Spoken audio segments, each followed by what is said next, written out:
welcome to the 4Corners podcast. I'm Brad, joined as always by Matt and Shad. Gentlemen, how are you doing this evening? Uh, you know, a little down. Yeah, I get It that. it's a sad day.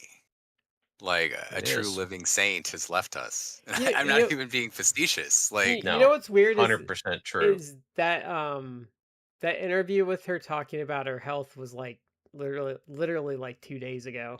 2 days ago, yeah, she put out a statement. Yeah. Just to go ahead and say it outright, we have lost the patron saint of Appalachia, Dolly Parton, and it sucks. Yeah. yeah, Variety. Excuse me, Variety just I guess sent out a tweet like a minute, a few minutes ago, where it says she passed away after a quote brief battle with cancer. Which the kind of like some of the most recent comments she made, I almost felt she didn't outright say that, but I almost feel like that's what was she was kind of intimating at Oh, I thought because she. she's I thought. I had thought. The way she described it, I had thought she had a hysterectomy and was having some issues from that, the way she had described it. if she actually knows Oh, like well, some backstory for Dolly Parton, she actually had a hysterectomy like when she was in her 30s oh, because that's partly why she wasn't ever able to have kids is that she had Yeah. very severe endometriosis to the mhm, point where and this is a common treatment. Nowadays probably less, but definitely like this is a very common treatment for severe endometriosis is to have just a hysterectomy, which yeah, obviously the problem with that is that women who have that cannot have children. So if you do have not had children before that, then yeah. Well, not and going to have one after. that wouldn't preclude I cancer anyway, because that's a if you that's a cancer that can be a treatment for cancer too. Yeah, but she had made a comment where it's like, I mean her longtime husband, and by long time I mean they were married like 50 years. Mm-hmm. Earl 60. Dean passed away like last year, and she had made some comments recently that I saw, and I'm not going to say that was the statement she just made. It could have been, but She said she I had been remember, putting some stuff off. yeah, it was While she was taking something care of about like, him. Yeah. yeah, she was so busy caring for him, and that she had not really, there were some health issues that she hadn't taken care of, which oh, it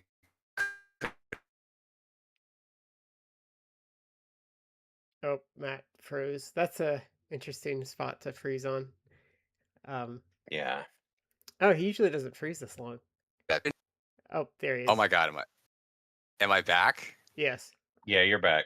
Okay, oddly, like you guys kept talking, I could hear you, and I didn't seem frozen, but apparently I was. But anyway, it could have been like colon cancer, like she just could have not had a colonoscopy Mm-hmm. for a while, and then because the thing about colon cancer that I learned about recently is that if you have something like polyps and you get them addressed, then that actually can prevent it. That's why they after a certain age they really press people to get colonoscopies. Yeah, I It's hit because if that. you have like polyps and you just don't address them, or you don't know that you have them and they just don't get addressed, then that can develop into colon cancer. But if Yeah. you get it addressed, then the likelihood like drops pretty significantly.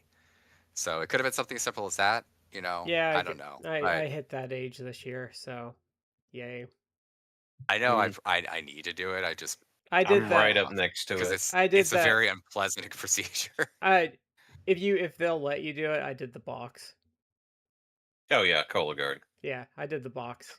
My Cologuard's something like what 98% as effective as a Yeah, they do it. as the scope. They do it. They put you on it. It's a quicker turnaround just to do the margin of error. Yeah. What's the difference?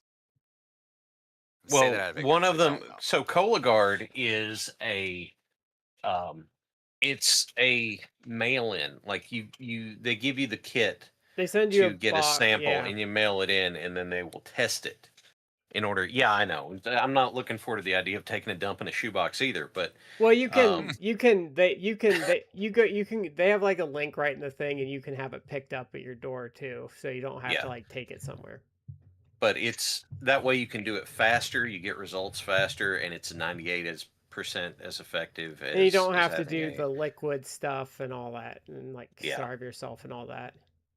I, as unpleasant as it is, I almost would do that because it's like for almost for peace of mind. It's like I don't want cameras You don't want to gamble at 2%? shoved up, but Yeah. like I'd almost rather be like a doctor, a professional doctor, is like looking around and being like, "Up, you're fine." Like than just like, "Oh, let me shit in a box I and hope they everything works I out." I guess I'm a little too nervous. Like I know it'd be a terrible thing, but I don't know. Yeah, but they're doing the same thing though, because they're looking for like mutated cells. I think they can tell by like shape and stuff if there were issues. Like that's why it's about as effective. But they go through like the whole thing. You can talk about it with your doctor, and they'll offer you both. Yeah. But in any event, And it's like it's a 2 or 3 year versus like 5 years.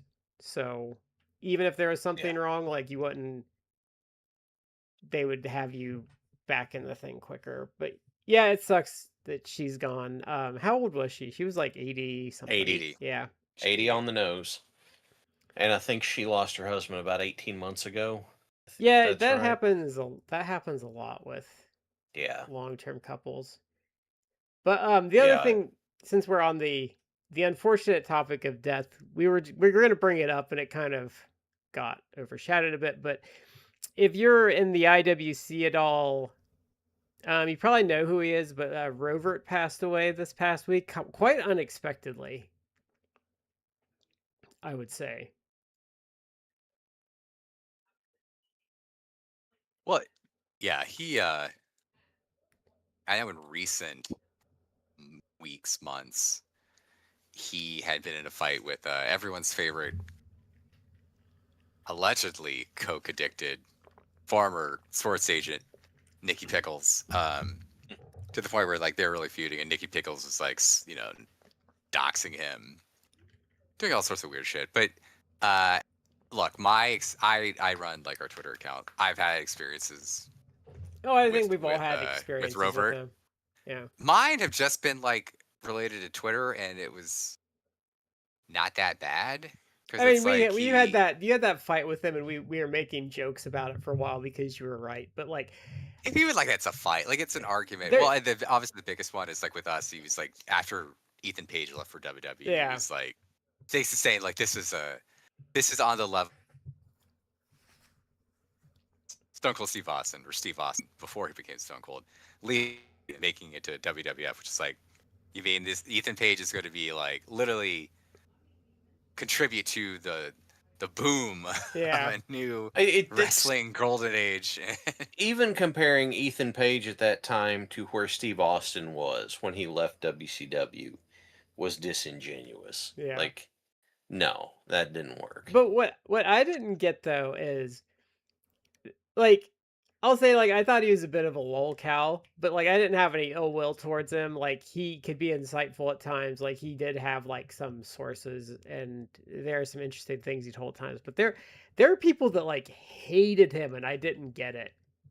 Well, It's let like me before we get into that. Like, I thought he was a locale too, because my interactions with him, sometimes I actually like agreed. I look, I'm pretty critical of the WWE. When he was very critical of WWE for good reason, like I'd be like, yeah, you're right. Like I agree with you. But then he'd get critical about AEW for different things. I think you're right. He did have sources, and I think that's part of the reason why sometimes he went hard in the paint about things is because like his source was like this wrestler, which I think using the example you use, I think he probably talked to Ethan Page. That's why it's like you're gonna go hard in yeah, the paint for Ethan Page. It's like yeah, because Ethan was Page it? probably talks to him. And it He's in your was DMs, Rover. So you're yeah. like doing your boy a salad. But I mean, like Um, but like the thing is, I don't get the people that like really hate him. It's like the people. Do you know who because he died this year too. Do you know who King Cobra like JFS was? I He was did a no. noted lolcow, and he was like this harmless like goth idiot that would cook like really gross things. And there are people that absolutely like despise him, and like I don't get it. Because like the thing with Robert is like yeah, like I thought he was a bit of a lolcow, but like he was harmless. Like I don't Well, think he really. from my perspective, again, and my interactions were limited, and I generally don't believe in like blocking people. I suppose if they're, you know, If being really offensive and saying or horrible things, maybe if they're it's coming at you for no reason too, I'll block yeah, people. they should, but I kind of I'm free speech at least to the point where it's like I don't think it's worth banning like really blocking people. But I do think it's beneficial to just mute people. It's like I don't want to see, you know, your nonsense on the timeline. Yeah. I don't really want to hear your thoughts. So like I definitely had Rover muted quite a bit. Really like perpetually. Because it's like, oh okay. Because I don't want to deal with like the drama. Yeah. But you and all of us, all three of us have been around like a long time. Yeah, I've We've known been Rovert for, oh my god. I would say I was like on message boards with him for almost 20 years. well, I didn't read his obituary to see when he was born, but I think he was older. Like I don't know how old, but Yeah, it's hard probably to in his tell with those 50s at guys. least. Yeah, it's hard to tell with those guys, but I was going to say the other thing though is like he had been a little more annoying in other years, but I'm not going to go into what they did at the funeral because I feel like that's private. I'm not going to bring it up. But they brought up some things about his last couple years, and then I was kind of like, oh, okay, like that explains like kind of I think why his behavior online was a little different, and so it kind of gave me a different perspective on him because I'm like, well, yeah, like that is a really difficult thing to be going through, and like that really is like, um, It, without disclosing it, there are things going on in his personal life that it's like it's very if that's hard, true, and which I mean it seems yeah, to be true, then those are reasons why it's a people can become a little more irritable or you know because irascible, it's very high pressure. You're giving up a very lot of stressed. your autonomy, a lot of your freedom, and a lot of like your feeling of control. And I can see how that was coming out more in his online persona because I do think like the last couple years there was a change. But then when they said like he was doing that his last couple years, I was like, oh, okay, okay, okay. Like Mhm. I get it, I get it, I get it. Like I think like if I was in that situation too, I'd probably get a little more Mhm. bristly over stuff. Yeah, and we've all, like I said, been around a long time. Like we were in the trenches of like you know wrestling message boards online. No, So and we saw some brutal. I'm older than that. Excuse I me. still remember. I was online for the tail end of the AOL chat rooms for like wrestling. Oh yeah, I'm old enough that like there was a little bit of that. Like your AIM I stayed out chat of those. Or Like I got a whiff of that, and I was like, really, don't really think I just want. I don't think I playing want more. that smoke. Now like it isn't like it's the dark web, but I like mean it I was think it when was the wild wild west. I think I don't know if she was ever officially, but like I go back as far as like when Tammy was like one of the most downloaded women on the internet. Yeah. Remember that. Uh, but anyway, like we saw like people just you know people would flame each other and say the worst, most out of Oh pocket yeah. stuff to each other every day. And unless they got banned by a moderator, like you know, it just flew under the radar.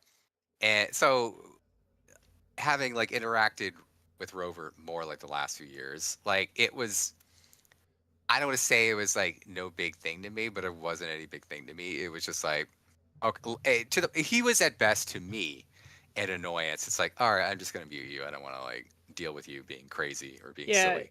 I think it's So hard for that was it. people. I think it's hard for me sometimes when you deal with old school interneters like that and realizing like you can smack at each other a little bit and it's not going to be a big deal. Whereas if you deal with like a normie like post like 2010 internet user, they're going to get all offended with you. Whereas like if it's like one of our peers from that era, like you can kind of be a little like fuck you, and they're like yeah fuck you too, buddy. And it's like, see you Yeah, next it's like week. Like, yep. yeah, it's like ah fuck you, and like you whatever, you roll your eyes, but there are people like that. Oh my god, ruin their day, week, There are ruin their week. well, yeah, and I'll be honest with you. There was enough of that sort of stuff that at least for me, the stuff that stands out was when I had someone say to me that when I was a cashier at a grocery store, and someone's like, "I need to know what aisle this stuff's in," and they just march. I'm in the middle of checking people out, and they're going to march up and do that, and I was like, "There are signs over the aisles to tell you which is in one."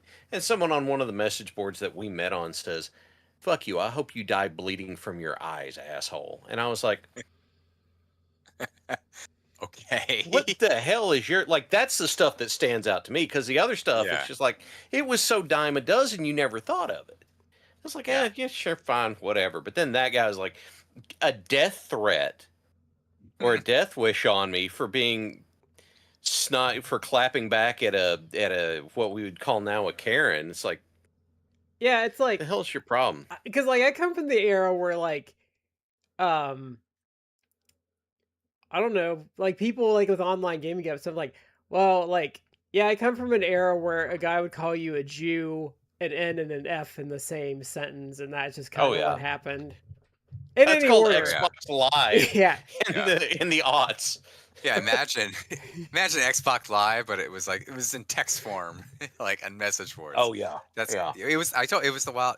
full There was a lot tilt. of Yeah. like wild west going on. It was lawless places Mm. largely. yeah. Of course, there were moderators, but you know, uh, I will say, I will say in fairness, like again, my exposure and interactions with Rovert was limited, like the last handful of years maybe, and it wasn't that bad.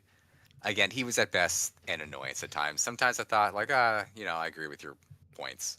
My dealings with Um, him were primarily probably like a decade ago on the pro wrestling only. Like I haven't posted there much, but that's kind of what I knew him from. And like my interactions with him were always like positive to neutral. Um yeah, a lot of people seem to take the the attitude that he was kind of I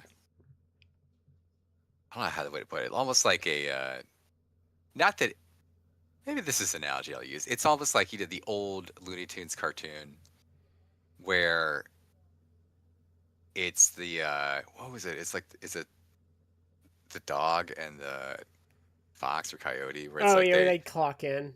they both The clock wolf shit. and the It's like sheepdog. Yeah, a Yeah. wolf of the sheep. There it is. yeah. Like more than Bert, Yeah.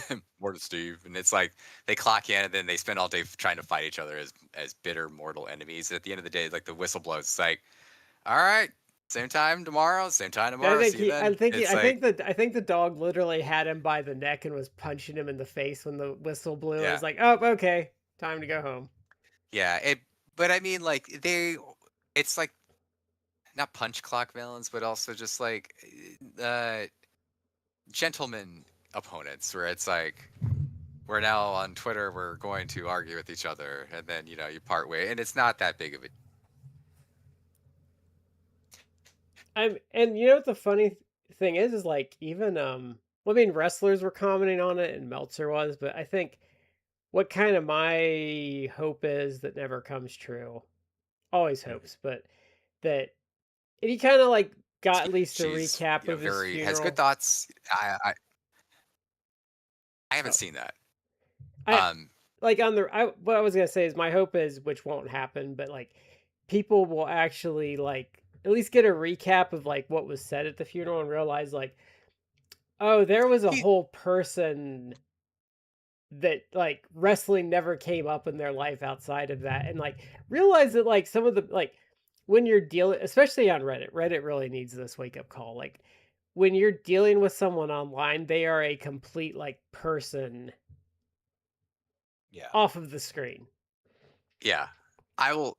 I'll say finish my thought. Like people like Lyric Wrestling says, like, well, he was very rude, specifically to minorities and to women, like on Twitter or on the internet. And it's like, well, I don't want to diminish that because that may have been their experience. I will say that I think Rover. I don't think it was because he was, racist or anti-women versus so much. I think that he just enjoyed being a provocateur and Yeah, he played a just heel. fighting with everyone. And one of the funniest things, because there is a small segment that was like, this guy is basically, for lack of a better put it, doing a bit, or it's like it's his thing to just argue with everyone and you to get annoyed he'll annoy the piss out of you, but that's all part of his master. It's all the gimmick that he's working. Well, I But will say in defense of him though, I have found with stuff like that though that if you're online and you tell 50 dudes to fuck off, it's not a big deal, but you tell one woman to fuck off in the exact same way you told the 50 guys to fuck off, you're suddenly like this sexist that has problems with women. yes, and that can be where he's telling everyone to fuck off, and then some people it's like, well, no, you don't like these you don't like me as a woman saying that. It's like, well, no, maybe that's just his persona to tell everyone to fuck off. He's Yeah. just annoying in general versus like specifically targeting groups. But there are Yeah, people who did it's find him kind of funny in doing a gimmick. That to me, the funny story I did hear about in passing, in his passing, is I didn't know this because in the course of I have an account on the Wrestling Observer message board. Over the Mhm. course of probably like 10 to 15 years, I think I have less than 100 posts. Like I haven't been on there in years, and I never was on there doing stuff. But apparently, Rovert back in the day had thousands of posts on the Observer message board, and then until he got into a final like pissing match argument with Brian Alvarez, who got so butthurt about it, he just banned Rovert. And it's like, but then Rovert would, apparently Rovert's thing was he would hop on these various different wrestling community message boards until a point where he'd just piss someone off and get banned repeatedly. But I just think it's hilarious to me that he spent so much time and effort, on the Wrestling Observer message board until Brian Alvarez himself finally got so pissed off. He just like, enough, and banned him. I don't think he ever Um, got banned from PWO, but I haven't been on PWO in years, so uh, I think he was a provocateur.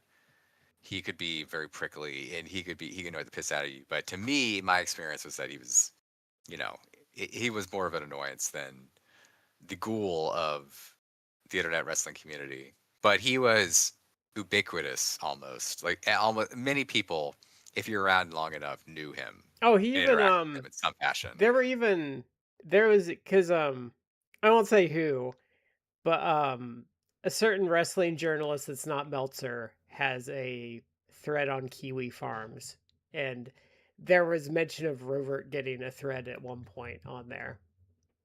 Hmm.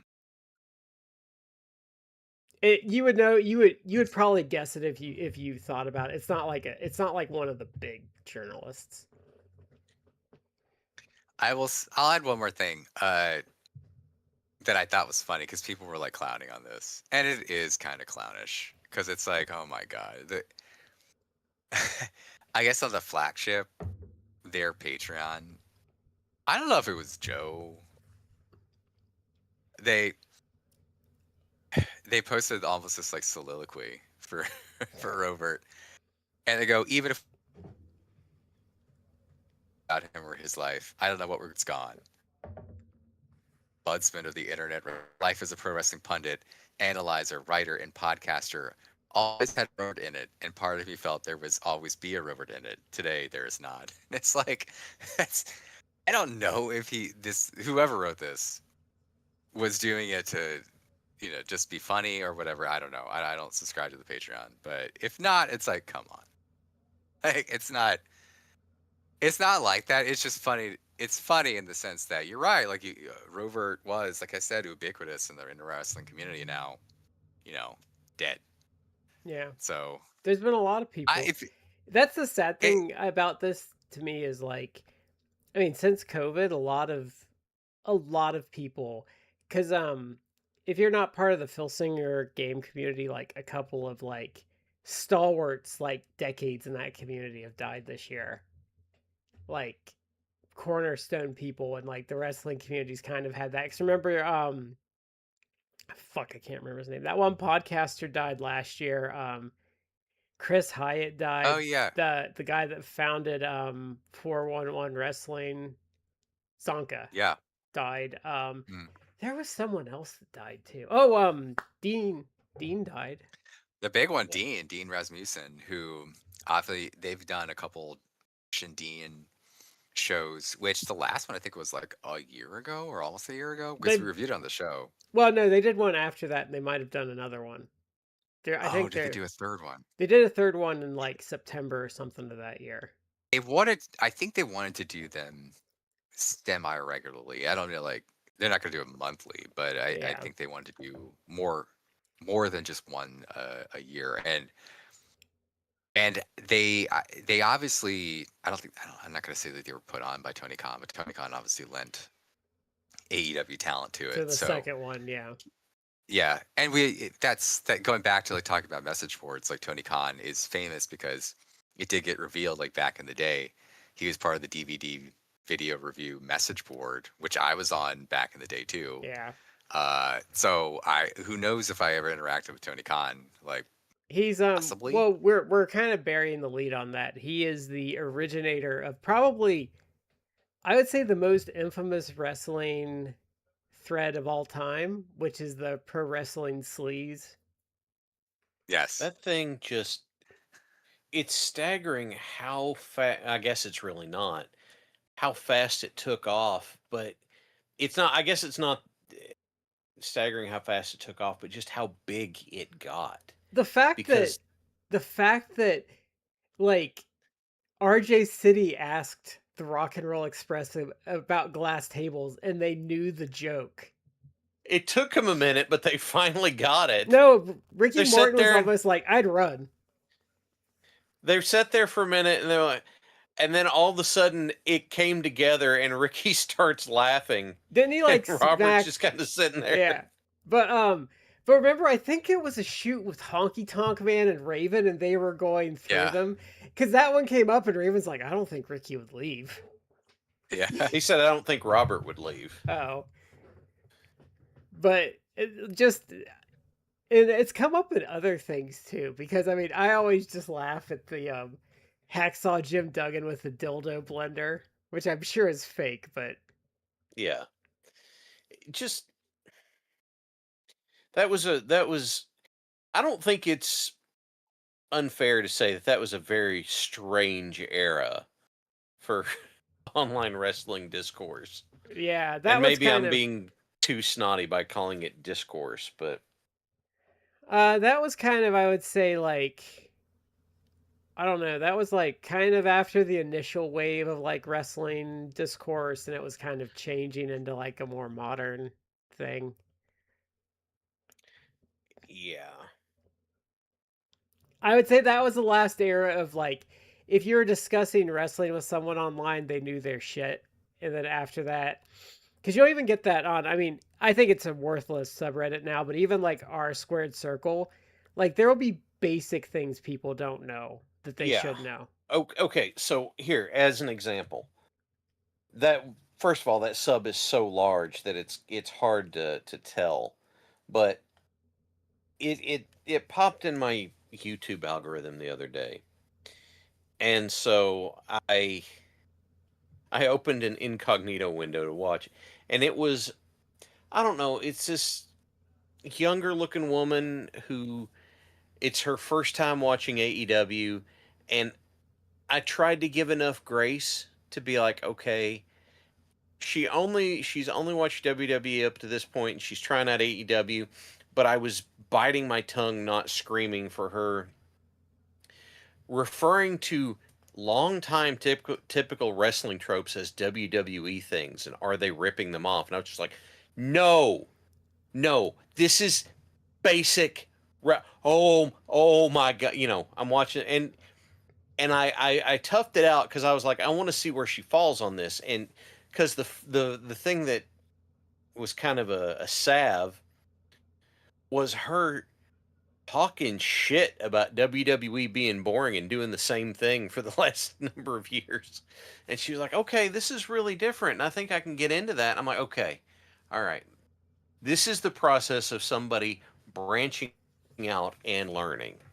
Whereas on the message board stuff, you would have people who had different areas of expertise. Like there were different things that people were good at or had knowledge of.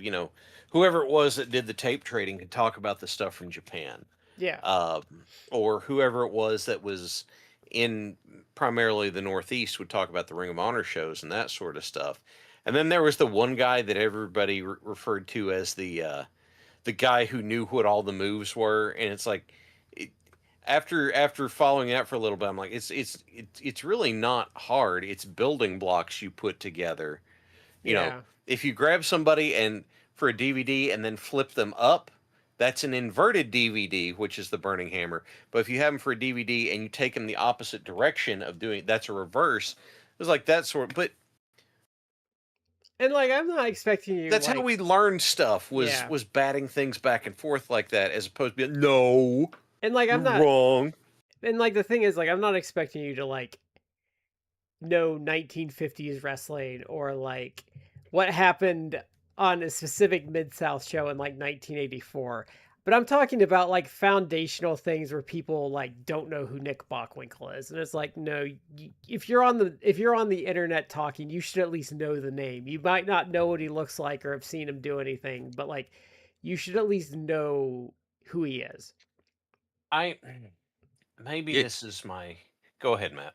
well, I was just to that end, like I don't know if y'all saw recently that Oscar nominated slash wrestler Paul Walter Oh, okay. Hellson, that Yeah. guy. Yeah. He had to like delete his Twitter because he got wrestling fans basically harassed him off Twitter It because he doesn't made sort of surprise me. comment where it's like, well, I don't really get Nick Bockwinkel, why he's like, so special, and people were just like trashing it. It's like, Oh, good. just like you're Look, an ignorant asshole, like you don't. I'm not Yeah, pro bullying, but like, yeah, you should be bullied off the internet if you said that. If you're a pro wrestler and you said that about Nick Bockwinkel, like, get fucked. You're an yeah, idiot. like I don't really like. What's the big deal? Like it's like Okay, I what's the big deal is one thing. Saying I don't really get it, I feel like that's a different thing that's just referring to your own taste.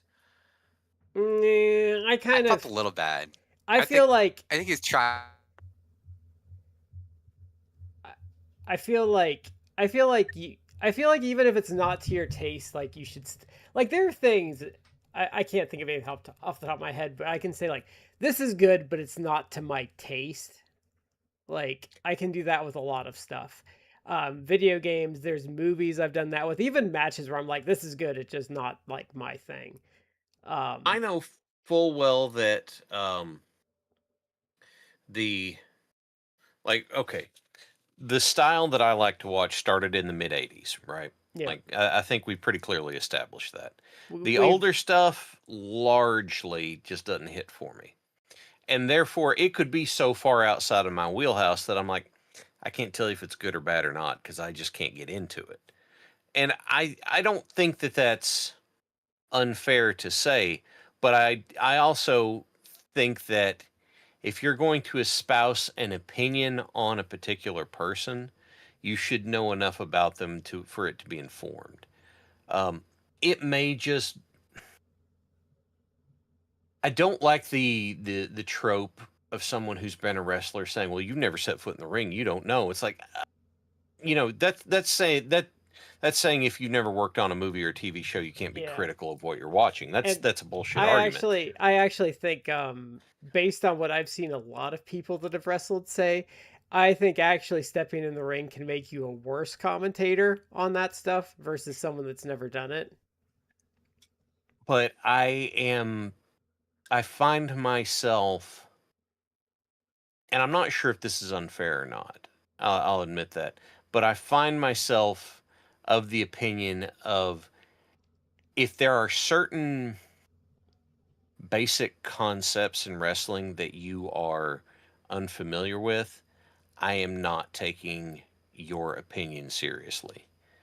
In the same vein that I can't talk about cricket at all. Therefore, I'm not going to have opinions about cricket. I played soccer for a couple seasons when I was in middle school.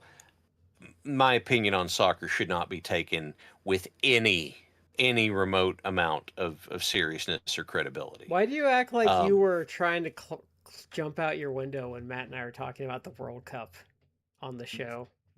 because the truth is, I still see the claw soccer. marks on the wall, by the way. I thought I put something over those. Hmm.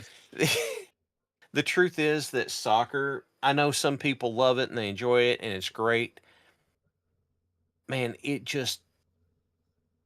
I cannot get into it. I do not enjoy it. I do not like it. It is one of those things where I am just utterly, utterly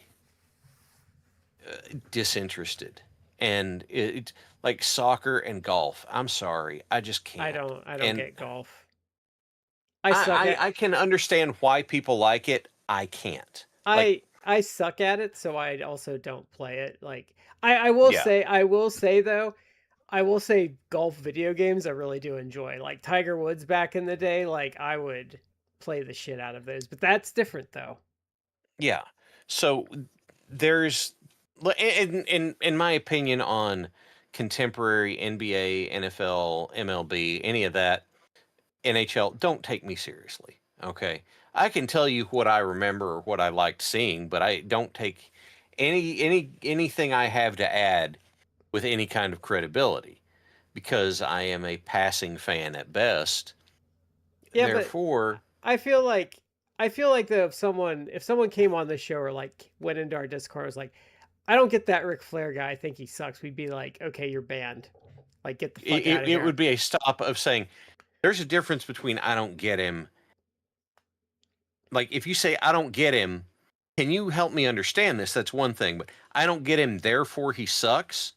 What that what that conveys Yeah. is I don't like this, therefore there's no value in it. And I've already made up my mind and my mind's not going to be changed. I feel like even if All like right, with I'm not going to spend time and effort. I got better things to do. I got toenails to clip before I'm going to try and convince you Hmm. I to change your I mind. feel like if someone said that like they didn't get Flair, I'd be like, I don't. You're in the wrong line of work. Like I could see you saying like, well, like he's just not like to my taste. Like I like different champions better because like you can show like total.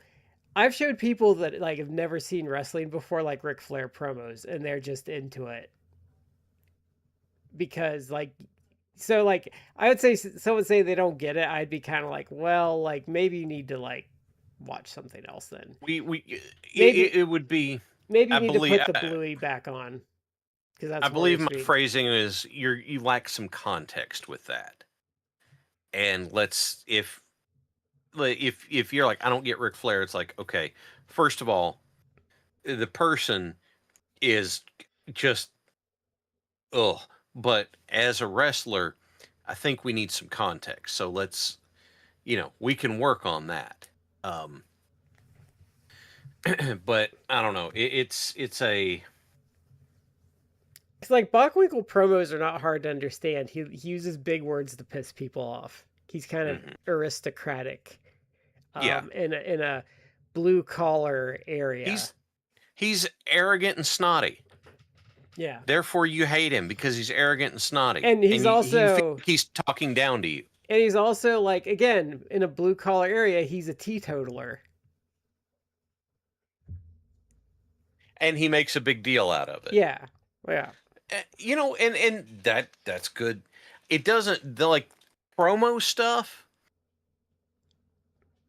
is more. I feel like era agnostic, if that makes sense, I actually think because promos are better back in the day because they well one they were shorter, they knew how to get to the point, and they had like kind of less I'd say guardrails on what they said, so like you get some mm, guys saying some like wild shit.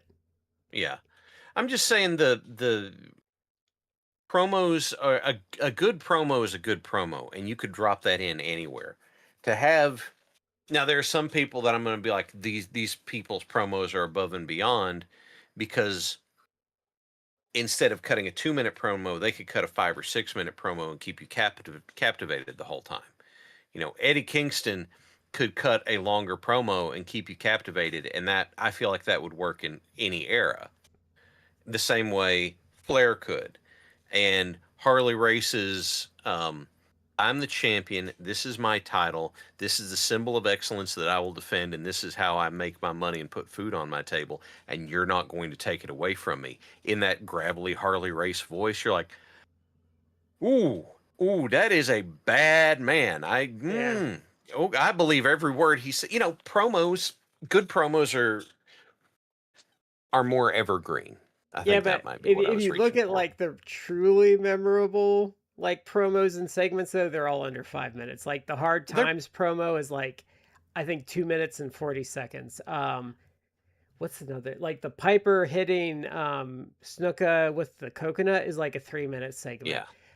Um like some To of the be big honest, Flair Eddie ones. Kingston's High Noon promo was also less than 5 minutes, but Yeah. he's going the entire time, and it's really good. Because the thing is like when like WWE does their like 30-minute opening segments, like it's just too much because like it doesn't give you anything to latch on to. They don't get to the And point. Like they don't. there's so much filler that the way that I knew that I had, I don't know, 20 minutes before anything happened on Raw was to hear Triple H use the phrase "the fact of the matter." It's Oh like, man. I'm gonna go take a dump. I've got The plenty of matter time. is, Yeah, like, I got plenty of time. Yeah. Or even a lot of like the memorable Hogan stuff is like fairly short. Yeah, oh yeah, s- so much real. of Yeah, that it is. stuff. People forget so much of that stuff back in the day was like 5 minutes. Like it No, it passed. wasn't Yeah, even that. Like a lot of the stuff you're thinking from the 80s was like 90 seconds. Yeah. the I have to admit something.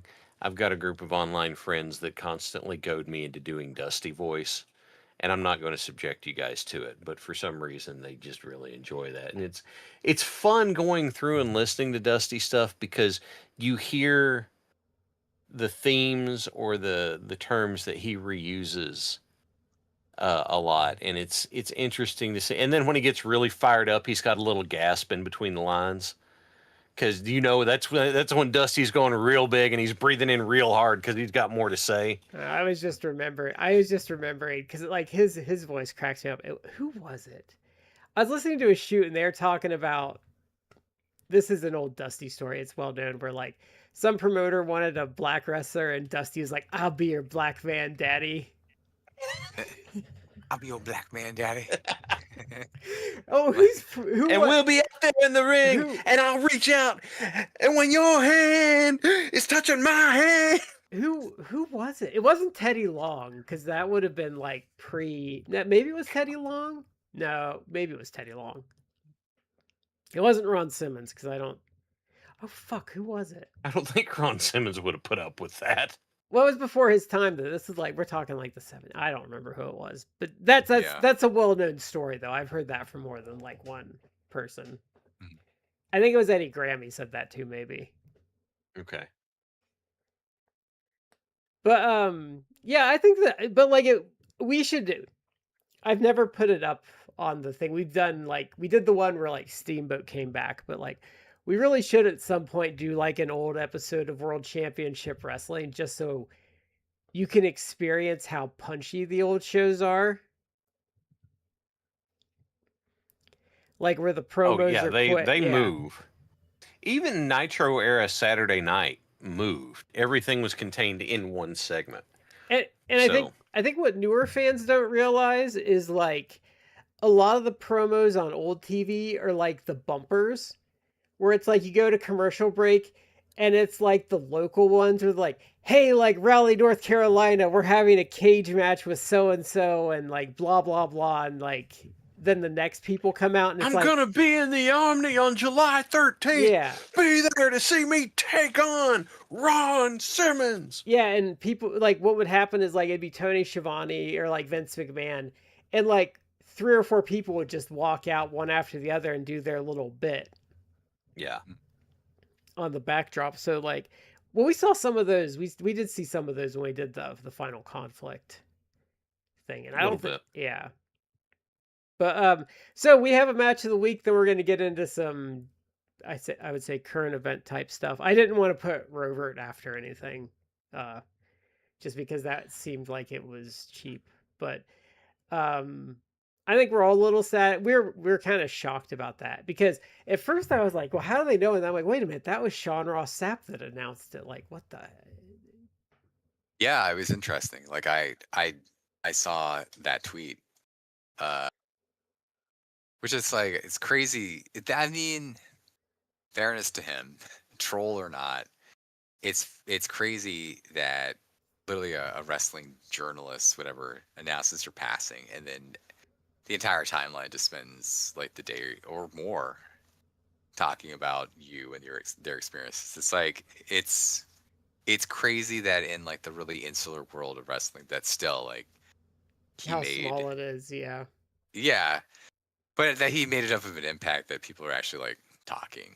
Even like Janelle had some stuff to say, like where they would talk in DMs about It stuff. I But think what's amazing to me with just being around so long is how um a lot of those side characters, not like the super journalists or anything, but how many people I've just crossed paths with, or like like Rob Naylor or all those people like, oh yeah, I was on a message board with him at some point, or like Zoner and Bixen's fans like, yeah, I was on message boards with them, or even Dylan Hales, it's like, yeah, I was on message boards with him forever.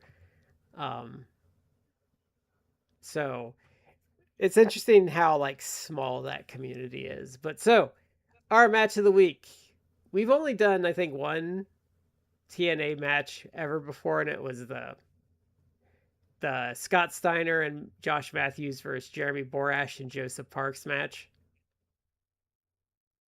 I don't think we've ever done another TNA match. So this will be this. This will probably be the second one. It may be the third one, but at least not from this era. So what we're doing this week, this is from I think 2003. This we did is hold on. We did Hogan Sting. oh okay. So this is the third one. Have we done more than that? I don't think so. No. No. 'Cause we haven't done this era a lot, and if I was to pick things from TNA, it would be from like the '02 to '06 era, probably. But so this is from 2003. This is from June. This might actually be from the first anniversary show, but this is America's Most Wanted versus Triple X in a steel cage match. This is not the one in the six-sided ring. This is the first one, which is in a four-sided ring. Triple X is coming in as the champions. They were doing like the Freebird thing at the time, so it was Christopher Daniels, Low-Key, and Elix Skipper, and they would kind of change out. There was a brief time they lost the belts to Jerry Lynn and Amazing Red, and then I think Red got hurt right after that. Because I picked this because I was actually trying to find the match where Lynn and Red won the belts, because that one's pretty good too. So this is obviously a steel cage match. And I remember it being good at the time, but I hadn't seen this for like 15 years. And I actually liked it a lot better the second time. And I think, because I still have a good memory of their second cage match. I actually think this is, and I've always thought this, but I think this is superior to the second cage match, because what I think, what I like about this match is they walk this really nice tightrope of doing crazy stuff mixed in with like old school cage brutality. Like this still feels like, to me, I think what I liked about this, like this still feels like a 90s match. It doesn't feel like an aughts indie excess match. It feels like No, a no, it 90s doesn't. match. It doesn't. And we should add some context. The reason why it's in a steel cage is because of like the 666 Freebird rule. Like you'd see like outside interference, Don West. It's Mike Tenay and Don West as commentators, and they have like a little bit where it almost become like a punchline. But Don West keeps talking about like outside interference is because of the Freebird rule. Like one of the other whoever was the odd man of 666 Nod and the tag team Yeah. match would run in and like secure the victory for them through outside interference. So this was in a cage to prevent there being outside interference coming in and affecting the decision outcome, which we'll get into. But I did like because that did play into the finish of the match. But when it first started, I was like, why is this just like a tag team match? And why isn't it just like a bunkhouse brawl where it's like every man inside the cage in the ring brawling with each other, at the same time? But that's not how they're doing it. It's pinfall or submission. They make very sure to say that escaping the cage does not end the match. Nothing. Yeah. It does nothing, and I Yeah. love that Yep. because first off, you could argue that is truly how we've had. I feel this philosophical discussion on the show before. Like truly, that is what a cage match was originally created for. That it's like these two men cannot resolve their differences without going outside or their disqualification or Yeah. countouts or something. So Or they need to people be running in. contained. Yeah, they need to be contained in a And, steel cage so that they and can just fight another each other, beat one another, another someone until someone is done. They, and another yeah, another nice little detail that I noticed, and you might have missed it, but they do like when they're kind of panning around, the door is padlocked shut. Yes.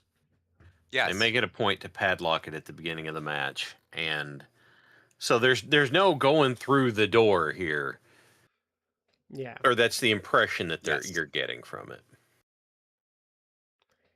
But And even if they did, it wouldn't affect the outcome in the sense that you don't win by escaping. yeah. Um, Right. And they what I like what I liked is they use the cage. Um Hmm. they mhm. blade real quick after they get tossed into the cage enough. I like they do the spot I like that's really underdone in my opinion is where they like chuck you against the cage and you kind of get trapped between the cage and the ropes and kind of do the awkward fall to like the mat. So there were Mhm. lots of spots where they've got somebody up and they huck them, and the thing is, the cage doesn't bounce, like doesn't throw them back over the ropes. They hit the cage and just drop. Great. Yeah, And it looks rough. And to be honest with you, it looks rough because I'm watching them go down and I'm like, oh, you don't want to bump like, oh, I think this was like their that. first I think this is the first like TNA cage match, so I'm guessing it was a jank cage because it's probably the first one they had. Age is fascinating to me because one, it's really high. hmm, Like it's, I mean, you have like the regular ring. The ring is obviously elevated because you have the ring apron, etc. And let's just say generally, the America's Most Wanted, uh, 666, they're roughly like 6 feet in height, maybe give or take an inch or two. So you have 6 feet tall dudes. It's like it's going up like another like 6 feet on them. It's yeah, incredibly high, and it's yeah, segmented in that it has big segments that are probably like 3 feet, 4 feet wide, but like multiple ones all around. There's probably I don't know the circumference, but you're looking at it's maybe like 3 panels per or hmm, so. Yeah. I don't know, and all around. But it's tall. It's all the way down, but it's so close to the ring that it basically goes right down through the ring apron. It's very snug. So if hmm, they throw a guy over the ropes, it would just fall down. But they wouldn't fall down and it would be the whole like, oh, I'm gonna disappear under the ring apron. No. You just fall to the ring apron because it's snug. It's like right this. It's like yeah, this is the cage, this is the ring apron. So if a yeah, guy came down and fell, he'd just fall right down, but he wouldn't go anywhere. He wouldn't go underneath the cage. And that's important because they were chucking dudes in, like, Mhm. chucking dudes into and they would just fall down. They wouldn't disappear. Oh, now we're doing the spot where I'm It disappearing was under a the ring. it was a more Yeah. old school style cage, I would say, because I actually was thinking about it while you were talking. It's like, what is my preferred style of cage? And I was like, I prefer this style where there's no outside the ring thing because like you need to be able to use the cage. And like I don't Yes. like it's fine for like Hell in the Cell or something, but I don't like the cages that give you ringside area. I just don't like it. I I think, and look, my favorite gimmick match of all times, war games, like the real war games, like the Hmm. old school NWA, Two WCW, rings. Jim Crockett Promotions. Yeah, two rings, but also like roof on it. like chain link fence. And they may have had like a little bit of area, but I know what you're saying. It's not like like I have all of this space. Like I could be doing like all sorts of outside spots because I have like 5 feet Yeah. between the cage and the ring to like doing all the spots. It's abbreviated.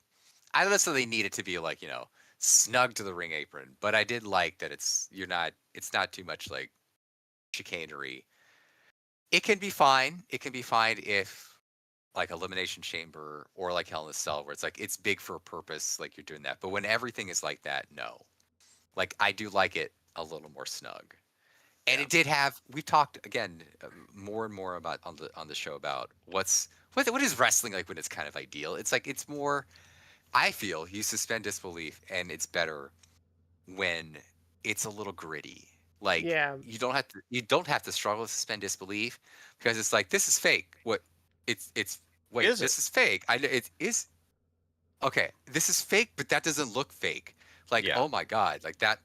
And lines have been blurred. I mean, look recently in AEW, like the Swerve Hangman Page wars that they've had, like the Yeah. extreme graphic brutality they put each other, it starts blurring the lines. So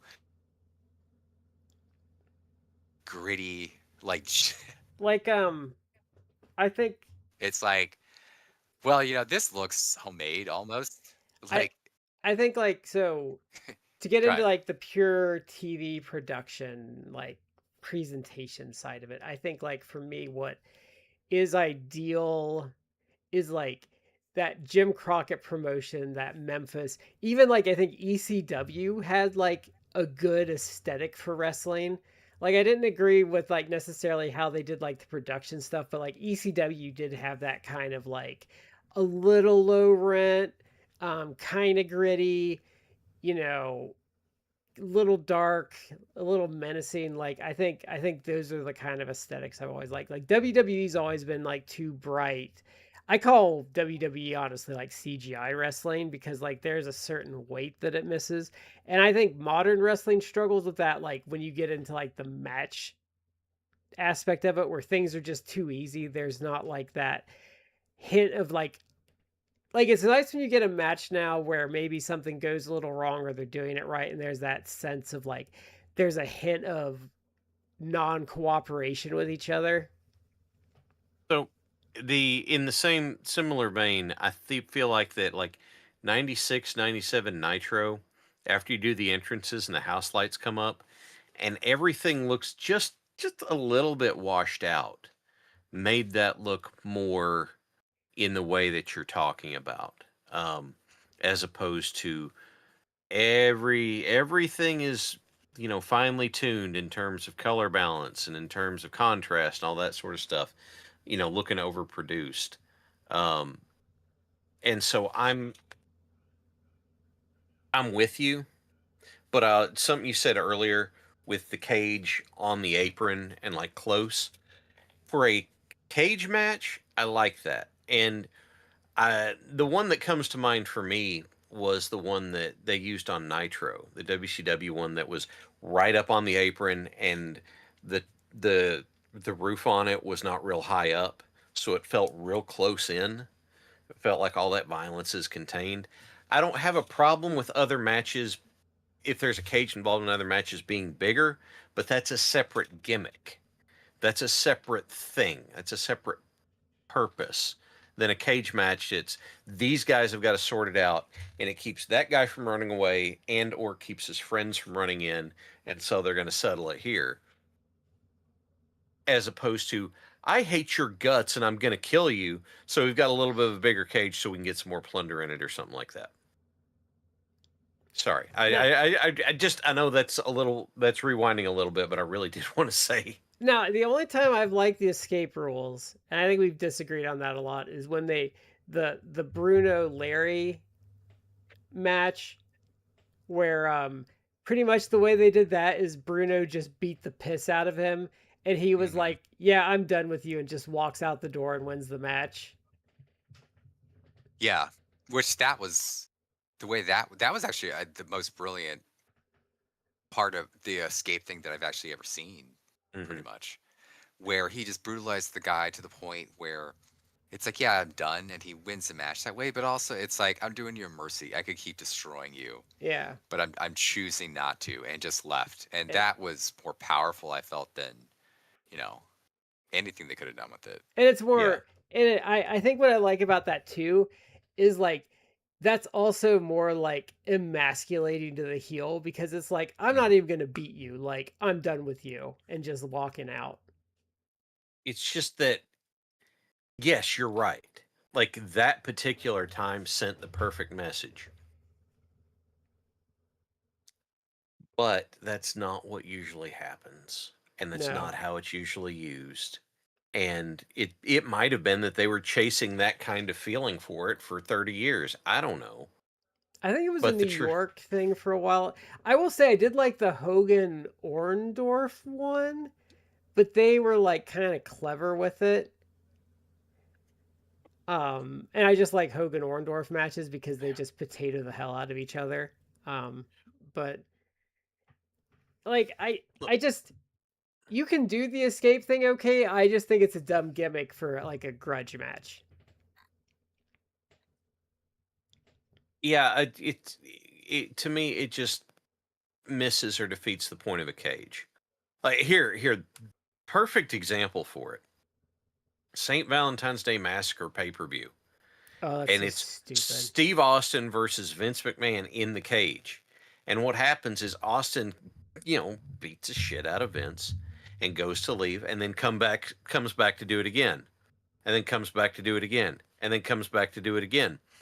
And then they have Paul White, Big Show, whatever, come up through the ring and grab Austin and huck him at the side of the cage so it breaks and Austin hits the floor and wins anyway. Yeah, so stupid. What? It made Like him. it undermined everything. It made it made Paul White look like an idiot, Was like a bumbling fool. Austin already could have won several times if you'd had White show up, huck Austin into the corner, and then pitch Vince through the wall into the floor. You might have had something, but that's not what they did. So was it a it's cage just match? dumb. Matt would probably remember this better than Shad, but was it a cage match when I think Diesel was challenging for the title and Taker came up through the ring and pulled him down into the ring with him? Was that a cage match? I think it was. Okay. Yep. Now that was that I will say that was cool. Yeah. I believe that the story that goes around with that is Brett kept saying, "Oh, I'm not going to do that. Oh, I don't want to. I don't want to do it that way. I don't want to do it that way." Until Taker looked at him and said, "This isn't about you." Mhm. So That I do because that was a cool ending. Whoever thought of that, it's probably Pat Patterson, but that one was cool because like he just kind of comes up through the ring and drags Nash down, and I think they had a Mania match off of that. I also like when that's one of my favorite WCW segments, kind of along with that, where Bischoff's talking all this trash about Sting and how if Sting was right there, he's gonna smack the paint off of his face, and Sting just comes up through the ring and like grabs him, and Eric Bischoff like screams, and then he Scorpion Death drops Yeah. him. yep, I remember that very well. Oh, so much fun on those old nitros. It's interesting because it feels like a lot of the old Raw stuff was stacked around the sheer personality of Steve Austin doing stuff. And yeah, like no arguing. Steve Austin was engaging. He was great, of course, yeah. But it was a lot of the same kind of thing happening because if you do it every week, 48 weeks a year, how many times are you going to start rerunning something you've done before? How many But different vehicles can you drive to the ring to wreak havoc with? yeah, but it felt like Nitro did do more different stuff. Yeah. So, Now there's a couple things I want to point out for this match that aren't like totally match related, but Don West is a very underrated color guy, and it makes me sad that he couldn't have made it to AEW because I think he might have done some fun stuff with there. He just brings like there's a certain energy Don West brings to matches that like is unmatched. And now the other thing, which I think a lot of people wouldn't appreciate, but I really have to give Rudy Charles a lot of props in this for how out of the way he managed to stay with how little real estate he had to work with. Yeah, because he did a fantastic job. he was always where he needed to be, but he never got in the way of anything. If you watch, like, and they would go down to sell, he would go to like the furthest corner away from anyone, like almost immediately. Yeah. Um, I would think as a ref that would be really easy to fuck something up there because he really didn't have a lot of room to work with. Hmm. Yeah. Uh, to go back to Don West real quick. He was underrated.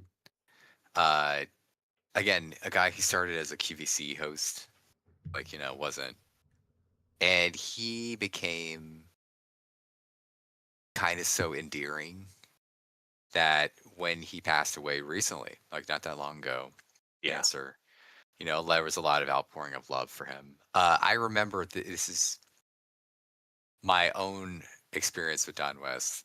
Just was. Uh, 2019, it was WrestleCon. Yeah. Was it WrestleCon or Wrestle? It was something, but it was the in Las Vegas. It was what they were doing. Conrad, Mm. uh, his thing before AEW Double or Nothing 2019, which was obviously the first AEW pay per view Yeah. before they even had TV. They didn't get that until October. This was in May, and of course, obviously the big match, the real big match was Cody versus Dustin. But I was there for that show. I was walking around in Vegas, and there was a guy who was like, hawking stuff and doing like the full spiel, and I'm like, wow, this guy's a really good like salesman, like doing his little spiel, but it's like Yeah. not gonna buy anything, but it's like that's pretty impressive. Like, so I'm walking around like I'm hearing him do that. I'm like, impressed by that. Then a minute later, I'm like, guy, like he seems familiar, like he sounds familiar, looks familiar. Why do I know that? How do I know him? And then because he looked different than he did back in the day. But a couple minutes after that, I'm like, oh my God, that's Don West. That's Don Yeah. West. He was there like selling stuff, and they were like, hey Don, like, can you go back to Don West, QVC, Yeah. salesman? And he was game for it, and he was having like a blast, and people were Yeah. just like buying stuff and like, So enjoying it. And it's like, yeah, Don West. it's it was real popular for a while to clown on Don West's announcing. And there was some of it that it was real easy to do. And I feel like some of that was him being given production notes and stuff to do. But the truth is that Don West was the most unique thing that I can put to what he did was he imparted urgency into a lot more than a lot of other commentators do.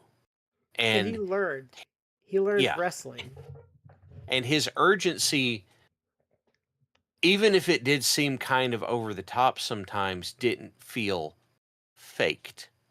If that make when you had Vince on commentary, I swear to God, everything that came out of his mouth just sounded like, I'm saying this because it sounds good to say it right now. Whereas Don West is like, I can't believe they're doing this. People are gonna get hurt for the rest of their lives. And there's some form of, I don't want to say, it's not exactly authenticity, but there's this aspect of realism that came through in what Don West did to make what you're watching easier to buy into. He Look, is a very much more talented, more refined commentate like version of David Crockett. yes, I was about to say that. Like, they're rare. Somehow they're rare in wrestling, but sometimes what wrestling needs is the mark fan Yeah. announcer. Like David Crockett. And when I saw like Jim Crockett promotion stuff, which is what like, what we know is like NWA, like, but what became WCW. Uh when I saw like that stuff back in the late the 80s where it's him and Tony Schiavone or Jim Ross. And I initially like watched that TV, and when I first heard it, I mean like the first episodes I heard it, it's David Crockett being a total mark. It's obvious, like he's a mark. Like you're not even like doing like, the commentary that I was used to, because it's like, you get like Gorilla Monsoon and Bobby Brain Heenan just bantering back and forth, and it was Yeah. like highly entertaining. Or even like stuff from like early WCW, where it's like Jim Ross, or even Tony Schiavone, Jesse Ventura, like whoever. Like it's good, but it's banter. But David Crockett was different because it's like, oh, you're just like an unabashed like mark for the baby faces. Like everything that the heels do is just this dastardly action that you're so incensed about. And when I first heard it, I'm like, get a this fucking mark. Like he's the commentator. He's not wise in business. He's just like, a fan. Who let this fan in here? It took me only like a few like episodes to be like, I love David Crockett. Like he brought so much emotion and passion, and like you said, she had like authenticity to it, that it's like, oh no, it's real to him. And it's And we could infectious too. Sometimes like it is nice to have someone that's like more excited than he was like, oh okay, like yeah, like he, you kind of he's like a true fan, and look, as people who've watched consume a lot of wrestling, like we can get so jaded with it. So for a guy to be like so like innocent and earnest about it, it went completely the opposite direction. That it's like, to me it was like, look, Mark, but then it's like, oh no, I'm the idiot like complaining about that. This guy's awesome because he's doing exactly what you want. Everything the babyface does, he loves and is like going crazy excited for. Everything the heels do, he's like, no, this is terrible. Like, and it's like, yeah, it's cheesy almost, but it's so endearing. And there are things about that you actually love. It really like actually enhances the product. And that was kind of like Don West. Don West yeah. was like, because he didn't come from the world of wrestling, he was giving it his all, but it actually enhanced things, because it's like he could honestly be like, this is awesome. This is amazing. I'll use No, it. look what they're doing. That's terrible. I'll use a great example. With New Japan. Mhm. For a long time, like now because of the Roku app, I'm kind of stuck with English. But for like a long time, people would be like, "Why do you still watch the Japanese version?" I'm like, because the Japanese guys get excited, like they have They a get lot of so emotion excited. when they commentate, Yeah. and I'm like, and it's like, and I'm used to them, but it's like I don't know what they're saying, but like you still like. And another great example is Dr. Hugo from like Lucha, like you feed off of that energy, even if you don't know what they're saying, like that their emotion still like comes through. And so like that's why Yeah. but like that was the thing, like people were like, well, why don't you just do the English commentary for New Japan, like because the Japanese guys are better, like they get excited, like it sounds like there's heavier stakes when they commentate because they get worked up when like the big spots start happening. Yeah. Yeah. And to go back, look, this is why I actually, and this is probably a contentious statement for many people, but to me, when he went to the WWF, like he was kind of like, he was past his prime. But Jim Ross, when he was in like Jim Crockett Promotions, like in the 80s, and even into early WCW, like that was peak Jim Ross. Like when he went to the WWF, Until the people were Bell's like, oh, Palsy Attitude Era. attack is as Well, his. even beyond that, just like when he went to the WWF, like people love Jim Ross. They think his peak was like the Attitude Era. No, that he was Yeah. past it. Like he was great when he did commentary, and he would pull that excitement where he'd be like, do it. He's like, Dustin Rhodes didn't remember the close. Lonnie, they got to close. He's like, he gets so excited really quickly. You know what? And you'd have like the face go for like a quick pin attempt, and it only get two.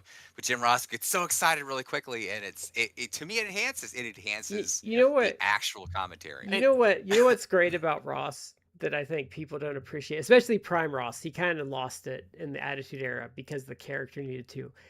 But like his take no shit attitude, like in WCW, like where if the heel says something stupid, he'll just shoot off this like one liner, or like he does something. Or like if he's going to like a Paul Heyman segment, he'll like, well, speaking about something that stinks, like here's like the Danger Zone with Paulie Dangerously. Like he would that, but like that's the stuff that's the stuff like how they ruined Michael Cole is like Michael Cole is Yeah. like a bitch, and like Jim Ross is never a bitch until he got to like the Attitude Era. I was gonna say, consider for a second how much people who, for whatever reason, aren't familiar with Jim Ross's work pre WWF, and how much they say that his commentary then added to what they were watching, and then think that's not his prime. Like, and yeah, okay.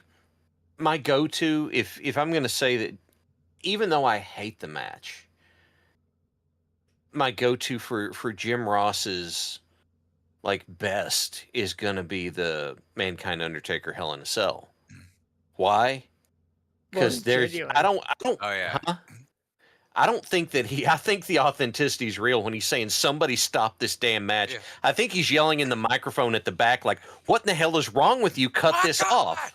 My God, that killed him. Yeah. God is It's my God's witness. my He's witness. broken in half. He's been broken in half.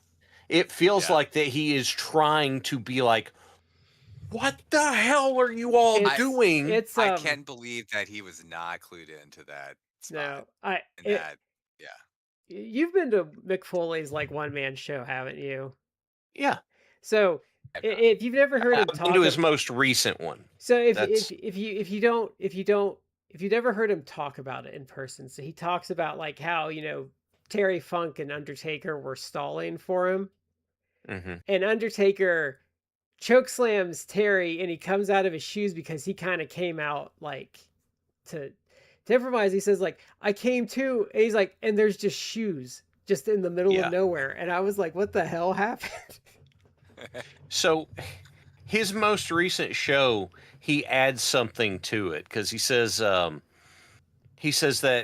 I think more of that match now than I did back then, because there's the section where like Terry is yelling at the Undertaker, and the Undertaker says something to him, and Terry goes down to check on Mick, and he's leaned over real close, and he comes back and he's yelling at the Undertaker again. And what's going on was Terry Funk was yelling at him, going, what the hell is wrong with you? Why are you doing that with somebody? Why do you think you're going to happen? And Taker goes, check and see how he is. And Terry leans down there and is checking, because apparently Mick thought that Terry was like poking him in the face, trying to get him to react. He was just reaching for a pulse to see if he still had a pulse and if he was breathing. And then he gets up and he says, no, he's still breathing. And Taker's like, then I guess we need to finish this. And Foley's just like, I can't be mad anymore at that point. Has Taker ever talked about what he thought like in either of those moments, like especially when he went through the cage? When he went through the top, Taker, I know it's in Foley's first book, and I don't know if there's probably video of him saying it somewhere. But he said, whenever I looked down after he'd gone through the cage, I thought you were dead. Like he thought that he might have killed him with the way that chokeslam went. And you know what's an underrated like cringe moment in that match that people don't appreciate because Foley took all the damage, but is Taker having to drop down from the top of that cage onto a broken foot and the way he hobbles. Yeah. Man. I hadn't thought about that until, like, with everything going on, I didn't think about that until someone pointed it out. Like, it just kind of fades into the background of everything going on. Oh, Taker. Then whenever you see him drop down and do that, she's like, oh. The last time I watched that match in its entirety was, like 23 years ago at this point, because I can't stomach it, right? Like, there's just so much stuff there that I'm just like, oh God, I just don't want to see it. The last time I watched it, I was watching it in a room with a full like band sound system and a 6-foot projector screen, like up there with the volume turned up. So it's the closest thing that I could think of to being at ringside live for it. And after going through all that, I'm like, I'm feel physically sick. I think I'm done with this. Yeah. Um, but yeah, that Ross's calls in that are, they pull people in, and there's a lot of stuff that happens during the Attitude Era that you're like, oh, this isn't very good. And I think it's because Jim Ross knew it wasn't very good. Yeah. He's like, oh, this sucks. I will But then say, there were times whenever he'd fire up, and it was yeah. Now, I will say, so outside of the announcing, there's some really clever stuff I thought they did with this cage match because they did play with escaping the cage because Elix Skipper gets out of the cage and it totally yep, fucks his team. And what I love Yes. about it though is the faces aren't stupid. They immediately go on the attack hardcore. Then if Elix yep, tries to get on the cage, they knock him off. Yeah. And then there's some other things I like. So this is old school, and I don't know if we've talked about it before, but so Chris Harris blades first. And what I like about it is the heels immediately start working the cut, which is a lost art form in wrestling. But I appreciated Mhm. like because if you watch like so he starts bleeding and Daniels immediately starts punching like he's punching the cut. Elix Skipper did something, I don't remember what he did, but it was direct like attack towards like where he was cut. And I like when heels do that back in the day. hmm And I know they don't want to play around with blood as much, but I feel like that adds like a touch of realism to wrestling because like yeah, you see it in boxing and you see it in MMA. Like if you got a guy bleeding, that's a quick way to win is to get them bleeding so bad the ref stops the match. Mhm. Well, actually MMA it's kind of a strategy that people bitch about, but like if you have Kenny Florian was real good at that. If you have some nice sharp elbows, you can cut people real easy. yeah, yeah. You get the blade of your forearm, you can do it. Yeah, because like I said, Kenny Florian was real good at that. A couple other guys were too. People get real mad about that though. And I say if you can reliably do it, why are you gonna work harder than you need to? Yeah, it's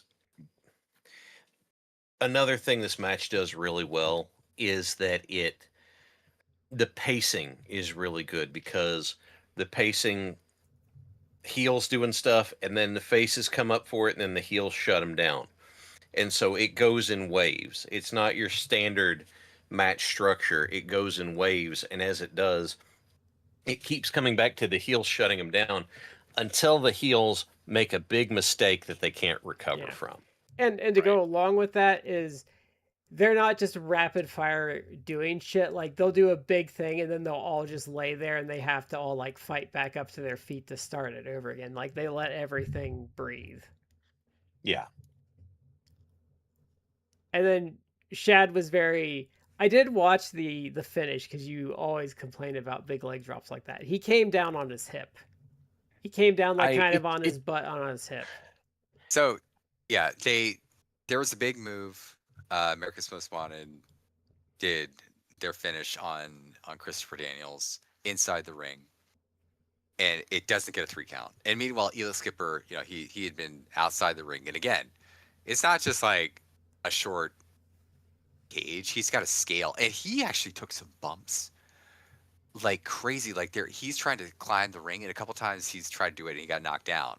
Which Yeah, again, like the smart faces, where it's like, oh, you're trying to get inside the ring, which they're already subverting a trope here, where it's like you're not winning by escape, but they're subverting the trope where it's like, oh, escaping the cage has advantages. It's like, no, this was the opposite.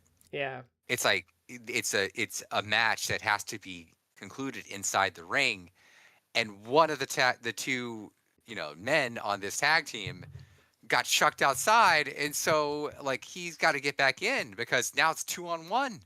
yeah, And every time he tries to get in, one of the faces like knocks him down. And Elix Skipper at one point, I don't know if you saw this towards the end, he climbs up like to the very top and gets like knocked down, but he yeah, like drops all, and it's like you're dropping from like 12 yeah. feet, like yeah. you're dropping, and he did it, and he looked okay, I mean, and he it's did a like yeah. like The he dropped, and I was like, your ankles, dude, your ankles. Yeah, they Like, did. Yeah. and he's fine, They but did a really flawless. The crowd pissed me off with that though. He botched trying to do this one move, and the announcers and he covered it really well because they're like, "Well, he's just hurt," and I was like, "Oh, that works." Yeah. But then the crowd had to be like, "You fucked up." It's like, no, come on, Yeah. guys. Like, it wasn't yeah, Yeah. It wasn't worth that. yeah. So in the Okay. end, when Skipper's on the outside, he tried to come back 3 times. I really think you could have done it with 2. I thought he only tried And that would have twice. been I thought no, he he fell. did. He came He up. goes I thought out. He tried to get back in immediately. They shut him down. They knocked him off the side, and then the third time, like they didn't. That very first time he tries to come back in, and they cut him off. And I think they could have done this. The time when he got halfway up the side, and they just came over and hit the cage, and he fell by the ramp.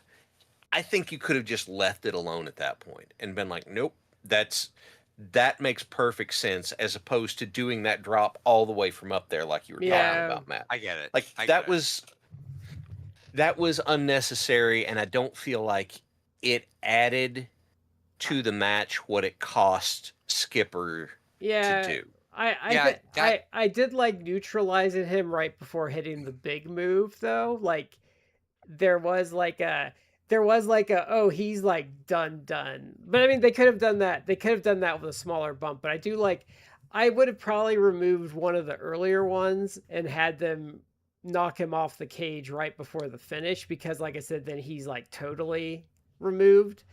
But I like see where you're coming from, but it didn't need to be it didn't need to be that bump, but I would have probably put the final knock off the cage there versus an earlier one.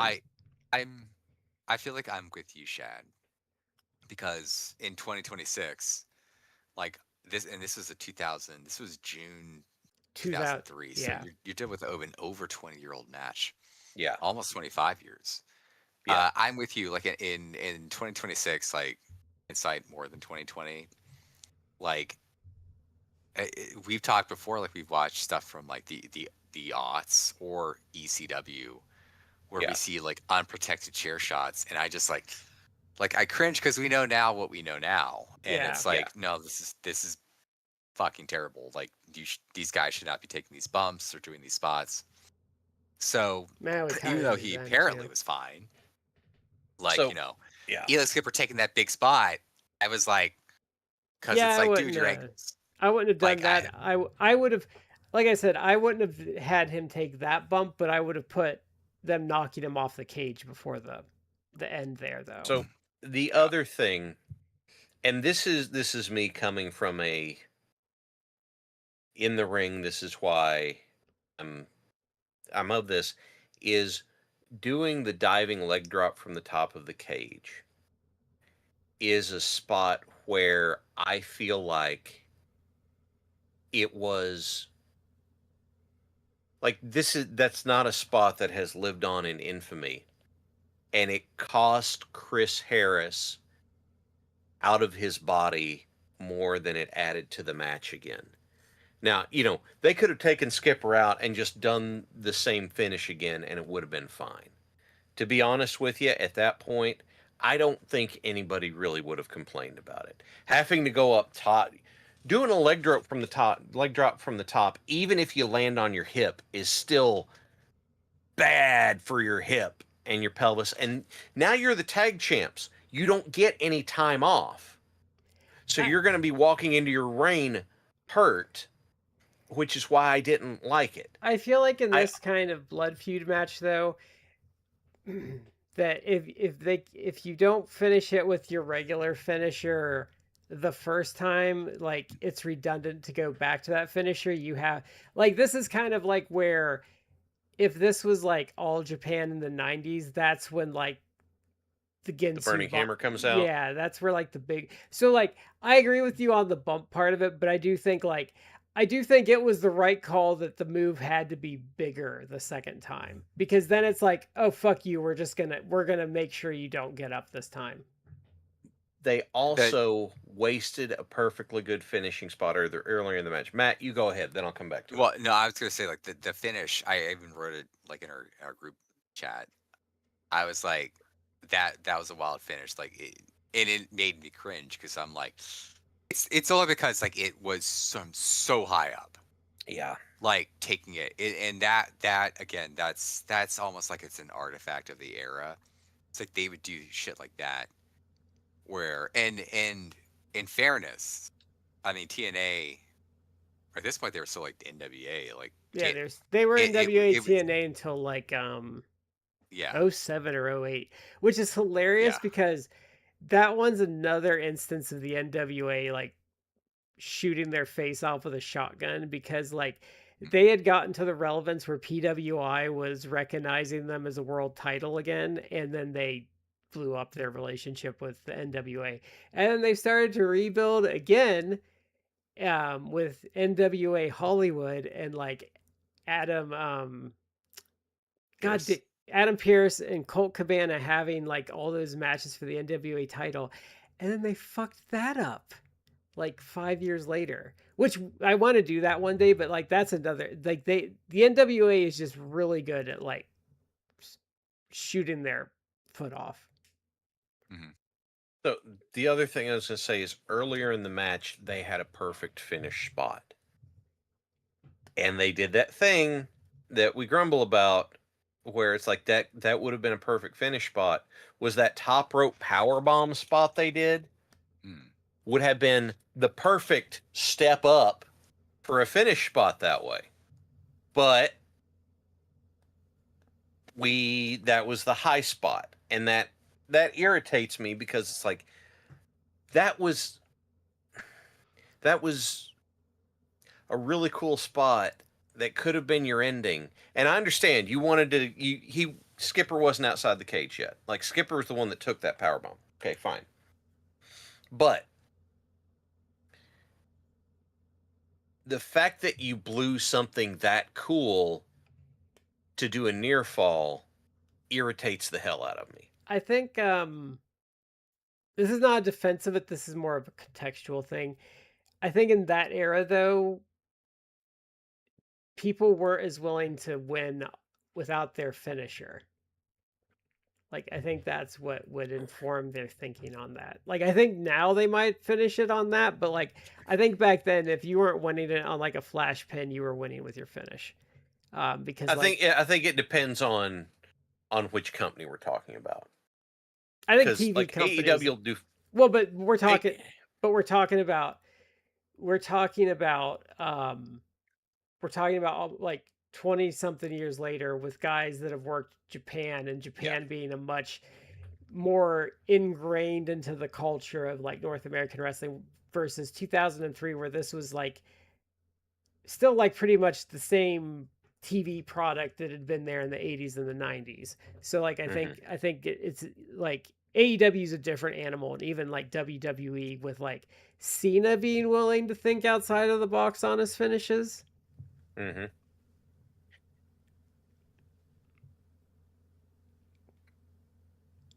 Cuz even like guys If like in that era like Sting having two finishers was kind of like a rarity. Yeah. So okay, here's how I do that. You want to stage up, but you still want to make use of that. Then do the top rope power bomb and then do the leg drop onto that. And Yeah, do it that that's way. yeah. And then that way you don't have to go stand all the way up there and, screw up your hip going into your tag title reign that you've been wanting to have. That's what bugs me is that there are so many times when people will say, "Oh, this will look great." It's like, yeah, but how's that going to affect you going forward? I know. This sounds like old man yells at cloud stuff, and I'm not meaning. There are some people that can do stuff that they don't have that kind of impact. Just off the top of my head, Jack Perry doing a poison Rana is not a huge deal because either taking it or giving one because that's something he can absorb and go on without it being a big thing, right? But to do like that top rope or the top of the cage leg drop thing, that is that's going to be potentially an injury that's going to be with you for the rest of your life. And how is that going to affect your match quality going forward? And if your match quality suffers because you're working with that injury going forward, that's, is that going to affect your title reign? Is that going to affect your job?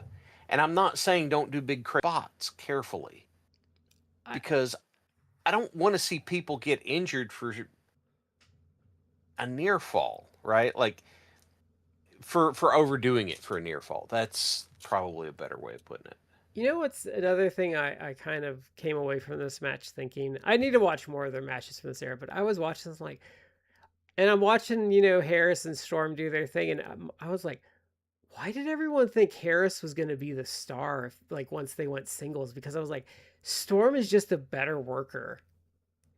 Like his He timing was and stuff, always like his like he was always he's he more was always a fiery. better worker. Yeah, he I was think just, I think I I think Harris had like the better look at that time. Harris was he was a little bigger, yeah. Mm.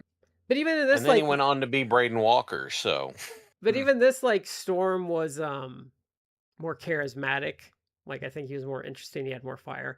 Well, I even think like when they turned heel and like before they went on TV, like I think where people really should have um known that Storm was going to be bigger is when they were having the Dudley's funeral, and he's like crying while like, and then he pulls a beer out and starts drinking it and starts crying again, and it's like this over the top thing, and I'm like, oh yeah, he's yeah, but yeah, like I was watching this like I was like, oh, Storm's way better, like not even close, like just all he does all the little, he's a really good worker in this, like honestly, like if you watch just the Storm stuff, like he's very good in a lot of quiet ways, but obvious ways.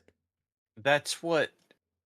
And I have to admit, the um, I was spending a lot of this time comparing Chris Storm to later Chris Storm, and I know that's not fair, but Hmm. I'm looking at it going like, oh man, think about how much better he got.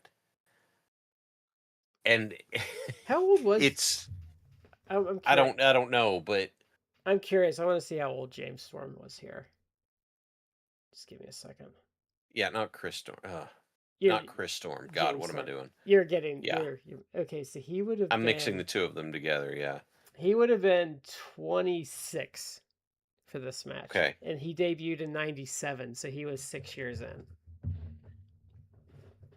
And then just think about how much better he got. Just it just kept ramping it. Like in Beer Money.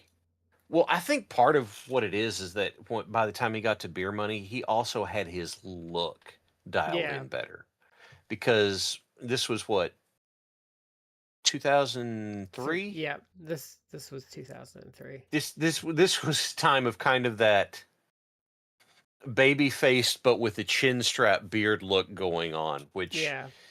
to me it looks like I'm young, but I want to be thought of as older, and Well, and it's hard for me to take seriously. and the other thing is when he got to Beer Money, and this is probably true for a lot of people, he'd been in the business longer and he'd been getting bigger paydays, so he had the money to like drop into a better look. He had, to get a real cowboy hat, to get a nice coat, to maybe get like, you know, to maybe not have to work a side job so he can spend more time in the gym. But like, because and that's and something. experimenting and finding what was the good look for him. Because that's one thing. I mean, people can say what they want about Honky Tonk Man, but I think that is one of the things he's always been dead on about when they ask him about advice for younger wrestlers coming up. The one thing he always says is, you need to put money into your shit, like into your gear. That, like, don't cut corners. Like, if you can afford it, like, get nice gear because that really helps you. The Okay, Brett. presentation. Yeah, Yeah, Brett. it's the I'm gonna presentation. put you on the spot with one here, because somewhere along the line, you found a battle royal I was in. Yeah. And this was when I was doing my crazy hill preacher gimmick. So I'll fully admit, black jeans was part of the gear, but I thought Hmm. that was my idea was it rolled into the gimmick. But do you remember what you said to me when you were watching it? Like, you were watching this match and you said something to me about it, like specifically about me in that match. Do you remember what it was on the conversation line we're on? I think I commented that you looked like you had better gear than most of the guys or something. You said something to the effect of, you stand out because you look like your stuff is put together. Oh yeah, yeah, You yeah. like you have your look put together. And it was super basic. Don't get me wrong. It was super basic, but like I said, it had the black jeans. I had a singlet. I had elbow pads, and I had black hand wraps that went up to about here. Oh yeah, yeah. So like you had a And coherent look. Yeah, okay, I know what you. yeah, Yeah. and I'll be honest, part of the elbow pads was that whenever I would bump, I didn't like bumping my hands all the way out, which probably didn't do me any favors, but I hyperextended my elbow doing it. So I started wearing elbow pads and I would bump without my arms going all the way out. But it also broke up the farmer's tan I had, because the job I had me outside a lot, but the work shirt I had sleeves on it. So like the farmer's tan I had now, but with an elbow pad, it broke it up so you didn't see the line. Mm-hmm. But you put all of that together and it looked like it was a coherent thing, as opposed to that guy over there is wearing tights and then a basketball jersey that's like maybe kind of the same colors. That guy over there, I don't know what the hell he's doing, that sort of stuff. Like that guy looks And like he lost a fight with his closet this morning. but yeah, it's, you said it's presentation, Well, there's also and that guys. gets you taken more seriously because it looks like you care about being there. There's like I just had this conversation with other Brett this weekend because I was watching Best of the Super Juniors and I was talking about how I don't like Robbie Eagles because he's too try hard. He tries to do so much, and how I was watching a match he was having with Show, and Show was much more memorable, even though Robbie Eagles is probably a better like in-ring guy, but Show had a much more coherent look and gimmick and a much more simplified gimmick, so he stood out because like you had more to latch onto. Because if you don't know, Show is kind of he's a heel and he's kind of an asshole, but he's also a goofball. Mm-hmm. So it lets him do some cartoonishly evil things at times because he's like goofy. But like it was much more memorable, even though like Robbie Eagles was probably a better worker. But it's like he's coming out, he has like all these bandanas, and then he has like a leather jacket with like spikes on it, and it's like, dude, you're doing way too fucking much. Mm. Too many gimmicks. Yeah, it's the Marty Skrull effect, where it's like, why get one thing really over when you can get like 20 things like kind of sort of over? Yeah. Because like look at old stuff or old memorable gimmicks. Like if you look at like say I know it's the Road Warriors. The Road Warriors had spiky armor they came out to in face paint. That was all they had. Two things. Yep. Hogan had his bandana and the shirt he tore. Yeah. Savage had his robes and Miss Elizabeth. And yeah, Savage had his entrance look was robes, sunglasses, and bandana, and he had Miss Elizabeth. Like Bret Hart had the sunglasses and he had the leather jacket with the tassels. Well, no, the tassels were kind of later, weren't they? He had the jacket though. Yeah, he had the jacket. Yeah. But yeah, like I that was just my takeaway. We were kind of talking about that. Like Kushida's a little too busy too because he's doing like the Back to the Future thing. So he has like the glasses, he has like the Marty McFly thing, and it's a little too much. But I hadn't seen him in a while. I'm like, man, like WWE really just tanked you completely because you don't even feel like a star anymore. But his stuff was bugging me because he's getting older, so he's lost a step. So he's trying to do like MMA stuff now, and it just wasn't working for him, unfortunately. I did see some Nick Wayne stuff though. He was in it. Nick Wayne is he has done something to unlock a level up for him. Like he's improved. It's hard to put a finger on what exactly, but he's definitely improved his stuff here recently. I feel he's improved across the board, both promos and ring, everything. Mhm. And how old is he now? Like 21. 21? Yeah. Yeah, he just think it was the main event against Bandito. They did Ring of Honor Death Before Dishonor on Friday. I don't have a ROH subscription, so I haven't I seen keep it, but telling myself I'm gonna try and watch the TV again, but it got very good reviews. So I mean, he has dramatically improved. So like and again, AEW has like an embarrassment of riches Yeah. in terms of like the talent they have.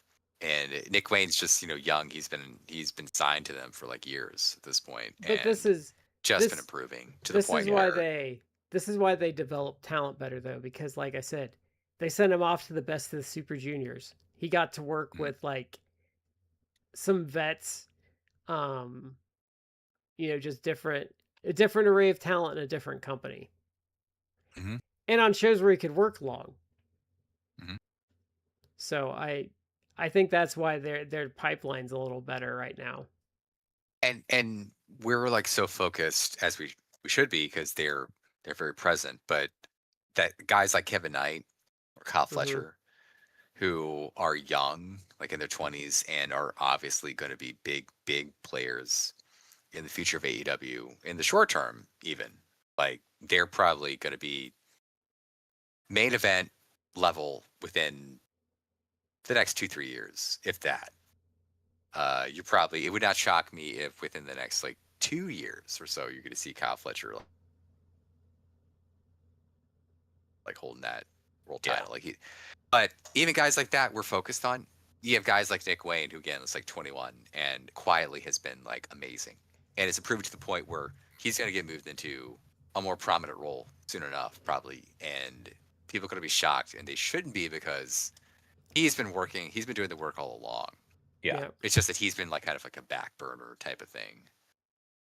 and I did sign up for New Japan World again, but I do think they might have actually turned the corner finally. Yeah, that's something I've been hearing a lot is that this G1 supposedly it was Shota Umino was supposed to win and he got hurt and they took him out of it. And what has happened is that this new crew of guys really like it's not just the booking, but they stepped up. Everybody stepped up and have made something new out of it and Well, are developing like a new kind of house style and that sort of stuff. and I think New Japan's kind of what it looks like when you're taking like actual creative risks. Like, yeah, they failed a couple times, but like Yoda Suji seems like he might not be like a massive star, but it looks like he's a stable hand that they can right the ship with. He's now a two-time IWGP champion. Uh, Presentation wise, he's probably like has been the right choice to be like your Yeah. face of your company, like your main guy. Hmm. But I don't know how to equate him to uh No, he's an kind of American equivalent. He's not he's not even like an MJF. It's not like a Darby Allin. It's not as bad as like, oh, you put the title on like Jack Perry. I like Jack Perry. I'm not trying to disparage him, but it's not if you want to do WWE example, it's not like, oh, you put the title on Jey Uso. It was like a disaster. Yeah. it would be like I'm trying to draw something. It would be like, I don't know, like putting the title on Kurt Hennig like back in the day. The worst Who analogy. It's not the worst probably would analogy. have made it work. And from what I understand, Suji's made this work. Yeah, Um, he kind of But stepped up to the plate yeah, for him. but there's something about him He has that to charisma. me, it's like he's made it work and he's been the right choice, but He's he's not consistently like he's not main event top level that we have seen from New Japan in the what last like he 5 to 10 has years. he has so they're we haven't talked about this much, and because I don't know how to like quantify it, and I don't think a lot of people would agree, but certain guys have like they feel like a champion. Like there's certain guys that just look good with the belt on them, Mhm. and like that is like I'll use a great example. Like with the big gold, like Bill Goldberg always looked really good with the big Yeah. gold. Like there's just certain Say that guy again. Bill Goldberg Goldberg. with Oh yeah. with like Hogan always looked pretty good with big gold. Like Luger and Sting looked good with it.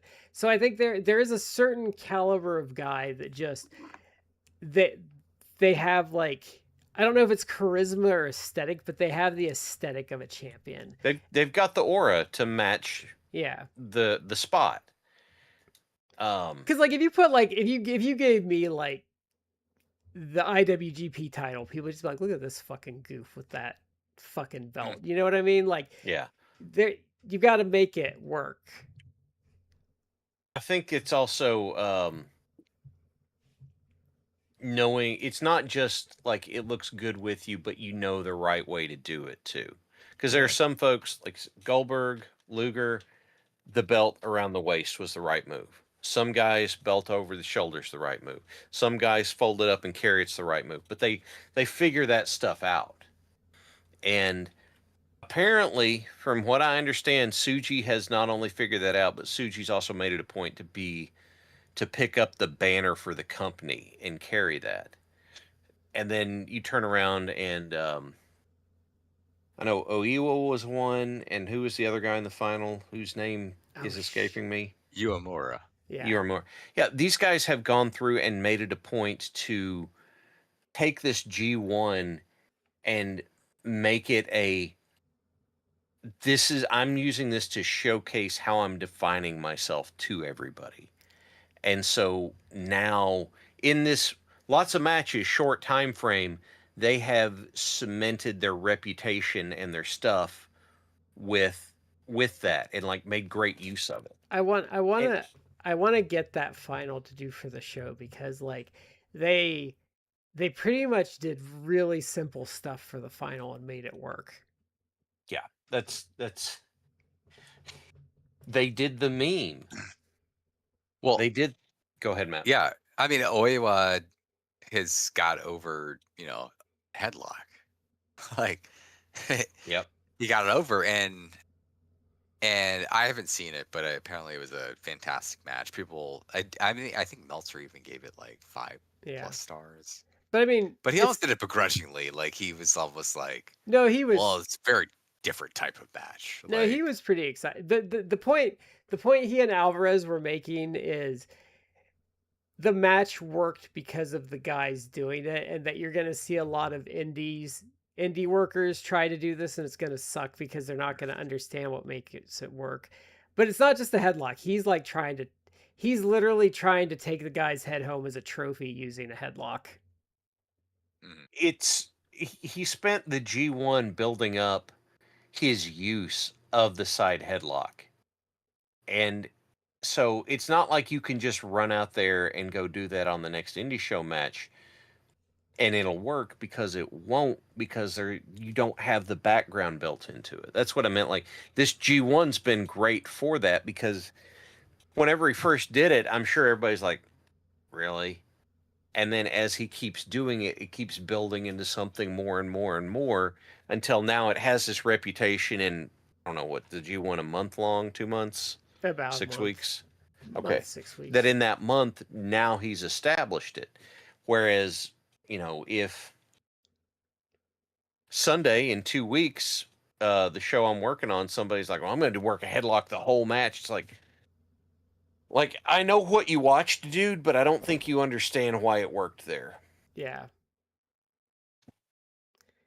And like you might not have that level of charisma to keep people entertained. You don't have time to do the build.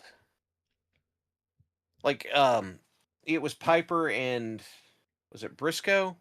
Yeah, That that had one. that match that was like half the match was Piper trying to get out of a headlock. Oh god damn, that match is so good.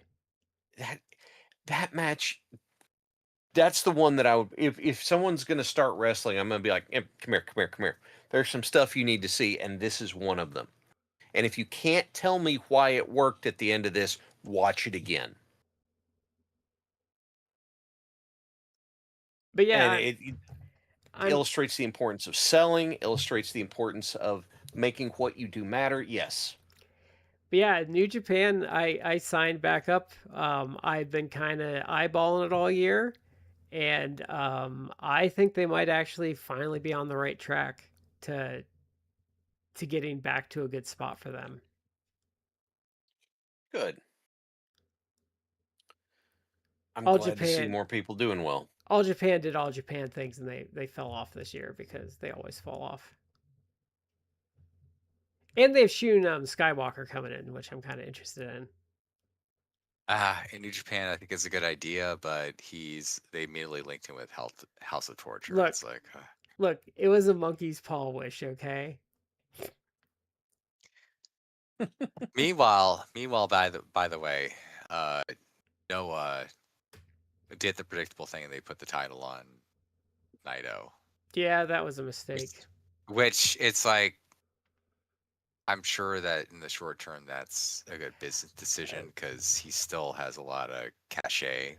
well, they've Mhm. been But their approach has been their approach is working for them, I'll say.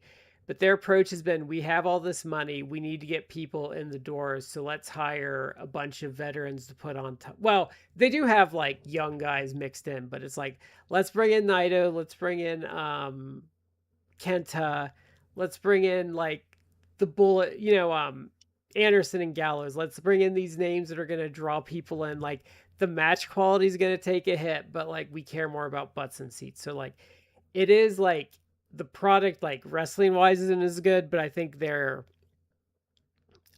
making smart business choices right now, at least to like build interest and like get the attendances up.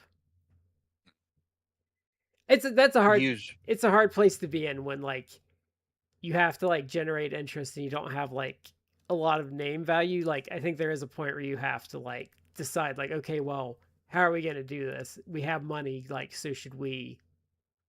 And I think I think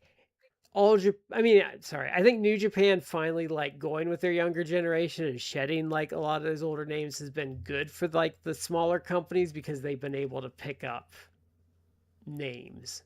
Yeah, I can see that. mm, It's the idea of being able to get like the younger companies using the draw in. Yeah, you're there to see that guy probably in the main or semi-main, but then you're getting exposed to what the rest of their roster is and trying to Yeah, create interest in it. So yeah, I understand. And Naito's real bad though. He is washed. Like who he was it is. that he I've never. worked with? oh, Bushi was his part was who he's tagging with when he No, no, no. That the guy he won the belt off of. Oh, Shane Haste. Shane Haste, yeah. Yeah. Okay. My understanding has been that um he did a hell of a sell job to make that work. Yeah, he Yeah. he did a beyond the cell like a carrot job, but Shane will look, be I in never, AEW at some point, I think. I've never been a NIDA guy, so it doesn't bother me as much. But like he is beyond washed. He is just broken down. Yeah. People have Shad, pointed out, and I can see this. People have pointed out, like, what was it, 3 years ago? But it was the semifinals, I think, of the G1 where it was Naito versus Osprey, and Naito got his bell rung to the point where Osprey literally did the match almost by himself. yeah. And people have said that since then, like, Naito has never been the same. Mm. I would And really need to watch because I feel like a lot of times when people say that they don't realize the decline that goes on and that's just kind of like the last nail in the coffin. Um he's had knee issues going on beyond that, but they say that was the decline in the sense, like, there has been reports or rumors that he's like he will like forget spots, and it's like, well, if you had like a bad concussion or something, you could have neurological issues where it's like you're forgetting spots or things like that. But Yeah. Yeah. I don't know. He's again. I've never been like I've never got Naito in the sense that there are people who like that has become their guy, and he was not I to me. Like I was more of a Tanahashi or a Okada he had fan. he did have one of my favorite, like when they did the gimmick with him for a while. So Shad, what happened is when they had the Intercontinental title, they were going to replace the belt. They were getting a new one, and he was a Hmm. heel at the time. And they're like, "Hey, we have a great idea for you. Like, just be an asshole and beat the belt up." And just Yeah. break it and like throw it around and trash it, and then we'll get the new belt. So he would just like kick it around and stuff, and the belt would just get more and more broken because they're getting a new one. Hmm. I And remember you told me about that a little bit. And do you know how he got his do you know how he started doing like, his eye gimmick? Yeah, that one from when he was in Mexico, Yeah, because Mexican fans are terrible and they tell him to open his eyes because they're horrible racists. and he brought the Los Ingobernables faction back with him to Japan, so that's how you got Lij. Yeah. Like I know a little bit about Naito. I know more about Naito than I've seen him work. It's He That's not fair. He was on that Forbidden Door, but I think I had something going on at the time and I didn't really get to watch that match. he had some bad timing, like with him and Okada, which would have been like a top line match. Like they had this banger match like the first time Okada won the IWGP title back in like 2013. They never Okay. topped it or came close to it ever again. So like they Mm. would whenever they were matched up, like it was always a disappointment because they could never because like the first time Okada won the belt, I was really dubious, and then they had the Naito match. I'm like, oh, okay, this guy's got it. And then they never equaled that match ever again. But like I was watching one show and he does that thing, when you like do the roll up and you grab their legs and like pin them. Yeah. He rolled too early and fucked that up. Like that's how Mm. washed he is. But I mean, Mm. he, but it's a bad place to be in because he is drawing fans and he's the most over guy on the shows. Like you can tell people are there for him. So it's like, well, what do you do? Because like, Yeah. yeah, the matches are bad, but what if he's bringing you an extra 500 people like for a lot of shows? Yeah. Like I think at some point, like if you're a business, you got to say like, well, we're just gonna ride that train until people are tired of it. Yeah. We're gonna use it while it works, and then when it quits working, we'll quit using it. Because I remember there was an It indie promoter when people were bitching about them using like old JCP guys in like the early tens, and this guy was on, I don't know if he was on PW or Reddit, and he's like, yeah, you guys can bitch all you want, but like if I bring Ricky Morton in, I'm gonna get 800 people, and if I don't bring Ricky Morton in, I'm gonna get 300 people. hmm Like, so what do you want me to do? Yeah. There's a certain, I don't want to say mercenary aspect, but I mean there's just a certain business reality that a recognizable name gets more people in the building. And when you have more people in the building, then you can get those new people invested in your roster. So I hope it works for them. I'm happy to see just about any wrestling company do well. Yeah, Um, Japan's been fairly hot. I would say this year is kind of like the wheat and the chaff are kind of separating, and not everyone's hot because like all Japan's fallen off. Marigold has started horribly falling off. well, you guys have kind of been crystal balling that one for a bit. He could have avoided it if he was less arrogant and more willing to change. Yeah. I think if he can get Carey, he might be able to put another band-aid on it for a while. But like I It's a don't. band. It's a band-aid. Like that's not going to solve long term problems. It's still a band aid. Yeah. Yeah. And then the other thing, there's some back and forth on this, but there are some rumblings today that ESPN has decided they're probably not gonna renew WWE. People were, I think, being a little too literal on both sides because some people are like, "Oh, well, they canceled them." It's like, no, they decided like they're not going to cancel them now because if they suddenly got hot and were doing numbers, they're not they would change their mind. But they're probably saying, "Hey, if this doesn't get better, we're not renewing it." That, that makes sense to me because they're going to sit down and look at everything that's going on and say, okay, is this working? It been, I don't know, what do we say, about a year since the Almost ESPN exactly. partnership. Yeah. So yeah, this is going to be a time when they sit down and they go, okay, we need to examine, is this working or not? And if the answer is or not, then they're going to have to start making plans on how they're going to deal with that or not. ES ESPN like came out saying fairness and said like, no, this is not true. Which is like, well, what do you expect? Like Yeah. ESPN isn't going to say like 1 year into a 5-year contract and be like, yes, that's accurate. We're looking into ways to dump them. Like they're not going to do Yeah. that. Well, that could breach Yeah. the contract in ways too. That It was a said, measure of how pissed Fox was when they did it. yeah. That said, there's been a lot of anecdotal evidence that's come out that it's been kind of like intimated that ESPN's not happy. Well, and they're not That going to the make it return, any better because they're raising their price. yeah, they're raising their price, which it's like when that happens, there's look, the economy's overall bad. Like Yeah. so, when you have a bad economy, you start raising prices. People decide, maybe this is not worth it for me to continue Well, and you have all the streaming having the services service. like Yeah, you have all the yeah, streaming services like jacking up their price too. And yeah. the thing is like so and this is not a defense of WWE, but let's say okay, so you're mad at WWE because they're not doing as well as you want them to. And now you're going to raise the price and they're going to do even worse because you're going to lose more people. It, it would make an amount of sense if that there was a certain like underperformance clause in the deal.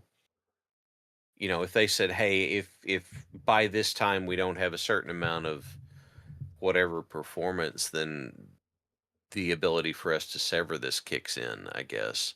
And that's a shitty way of getting out of it, but I could see that. I mean, it's freaking Disney, man. The mouse is gonna figure out how to do what the mouse wants to do. Yeah. I don't know what they expected though, because like I'd probably be a little shocked. I've been a little shocked at how poorly they've done on Netflix, but like, I'd probably be a little shocked. But like, if they were expecting even like UFC on Paramount numbers, I'd be like, no, they can't do that. Like, Yeah. if you're expecting that, you're expecting too much. I'm not I sure will what. say. Yeah, go ahead, Matt. Well, I was gonna say like Meltzer kind of weighed in, and he acknowledged that it's like they're not gonna like 1 year in, like they're not gonna say that this is accurate, and many things could change. Yeah.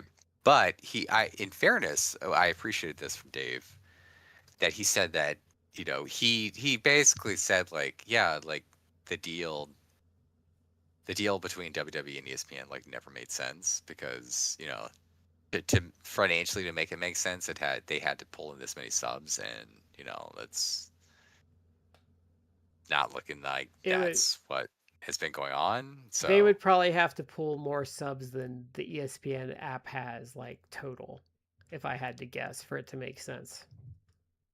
Like, yeah, what was it that? What was the selling point to get this deal to happen? Because ESPN's they, dumb, for starters. well, but okay, if we look back at the history, and because there's a certain amount that is out there, if you look back at the history and you turn to like Fox, and you're like, hey, so what's the deal? Like, yeah, you didn't pick them back up. Why not? Oh, well, they promised us this much, and they never even got anywhere near that. I think they're Okay, like, I are think are they're I think they're good at selling themselves for starters. Yeah, I was gonna say, are Nick Khan and Ari Emanuel just that damn slick that They they walk they into a room and Jedi mind trick people into being like, "No, give they're us pretty money." slick. Yeah. They can sell. It's like, oh, we'll bring all these like subs and everything, and it's like they won't, at least compared to what you're selling. A- But And you know, they're probably desperate to get anything that can draw like anything on that app of theirs. I don't know, man. I'm just like,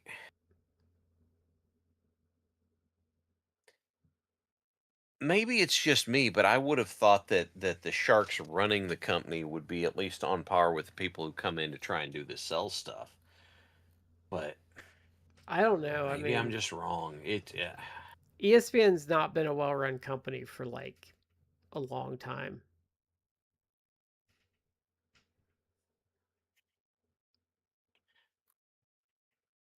I am.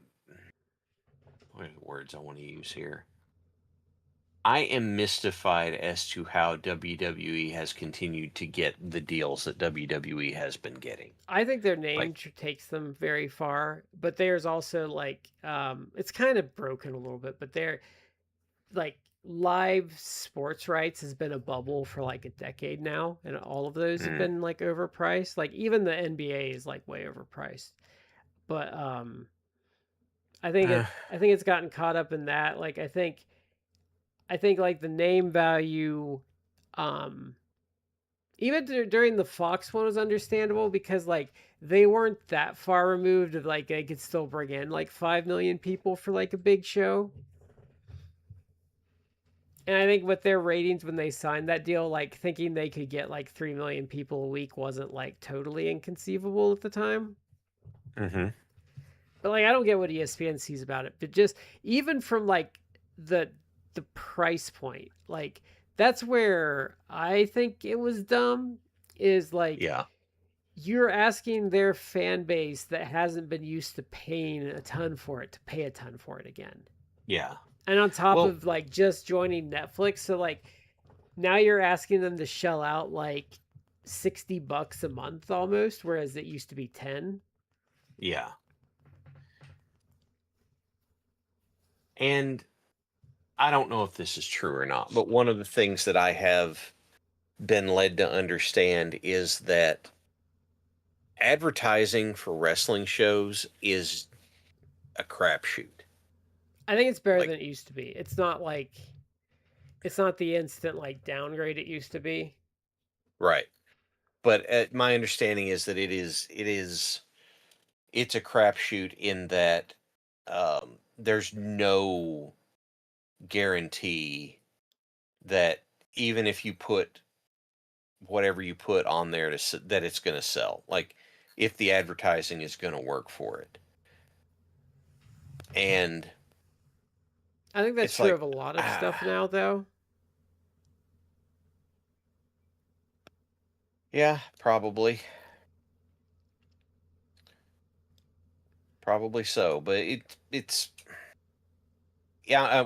I guess what I'm saying is if that's the case, then that is a hell of a lot of stuff that you're going to be pushing back against. Like eh, what are if the advertising's not selling and you're not consistently drawing in the numbers you claim you're going to draw, then how in the hell do you keep making this work? I don't know. I don't know.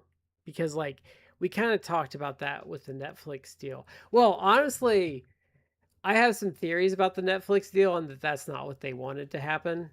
But I don't have anything to prove that. More just how the negotiations went for them at the time. But Yeah, they didn't have interested parties around. yeah. But I can't prove that. Like that's just always been what I thought from how it went. Um but Given how long it took them to announce something, I understand where you're coming from. and the length of the contract and I felt like the length of the contract let them announce like a big number, but then I was kind of like, well, you just kind of locked yourself into like, I mean, a good deal, but it was like, per year it wasn't as impressive as people were acting like. Mm, But I don't know, because like I think it was up to them. They would rather have had another Fox deal than a Netflix deal. yeah. Well, Yeah. yeah, Meltzer had to basically hold Sean Ross Sapp's hand because Sean Ross did. I don't know if he was doing it intentionally, but he basically did WWPR, where it's like, well, the Fox just didn't choose to renew the deal. It's like, and Dave had to hold his hand practically and just be like, that's what we know as cancellation.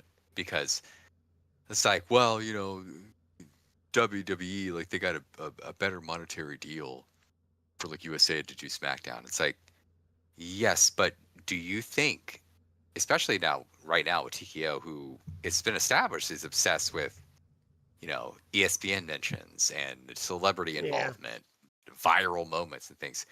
Do you think that they would take, even if it's like $250 million more, $500 million more?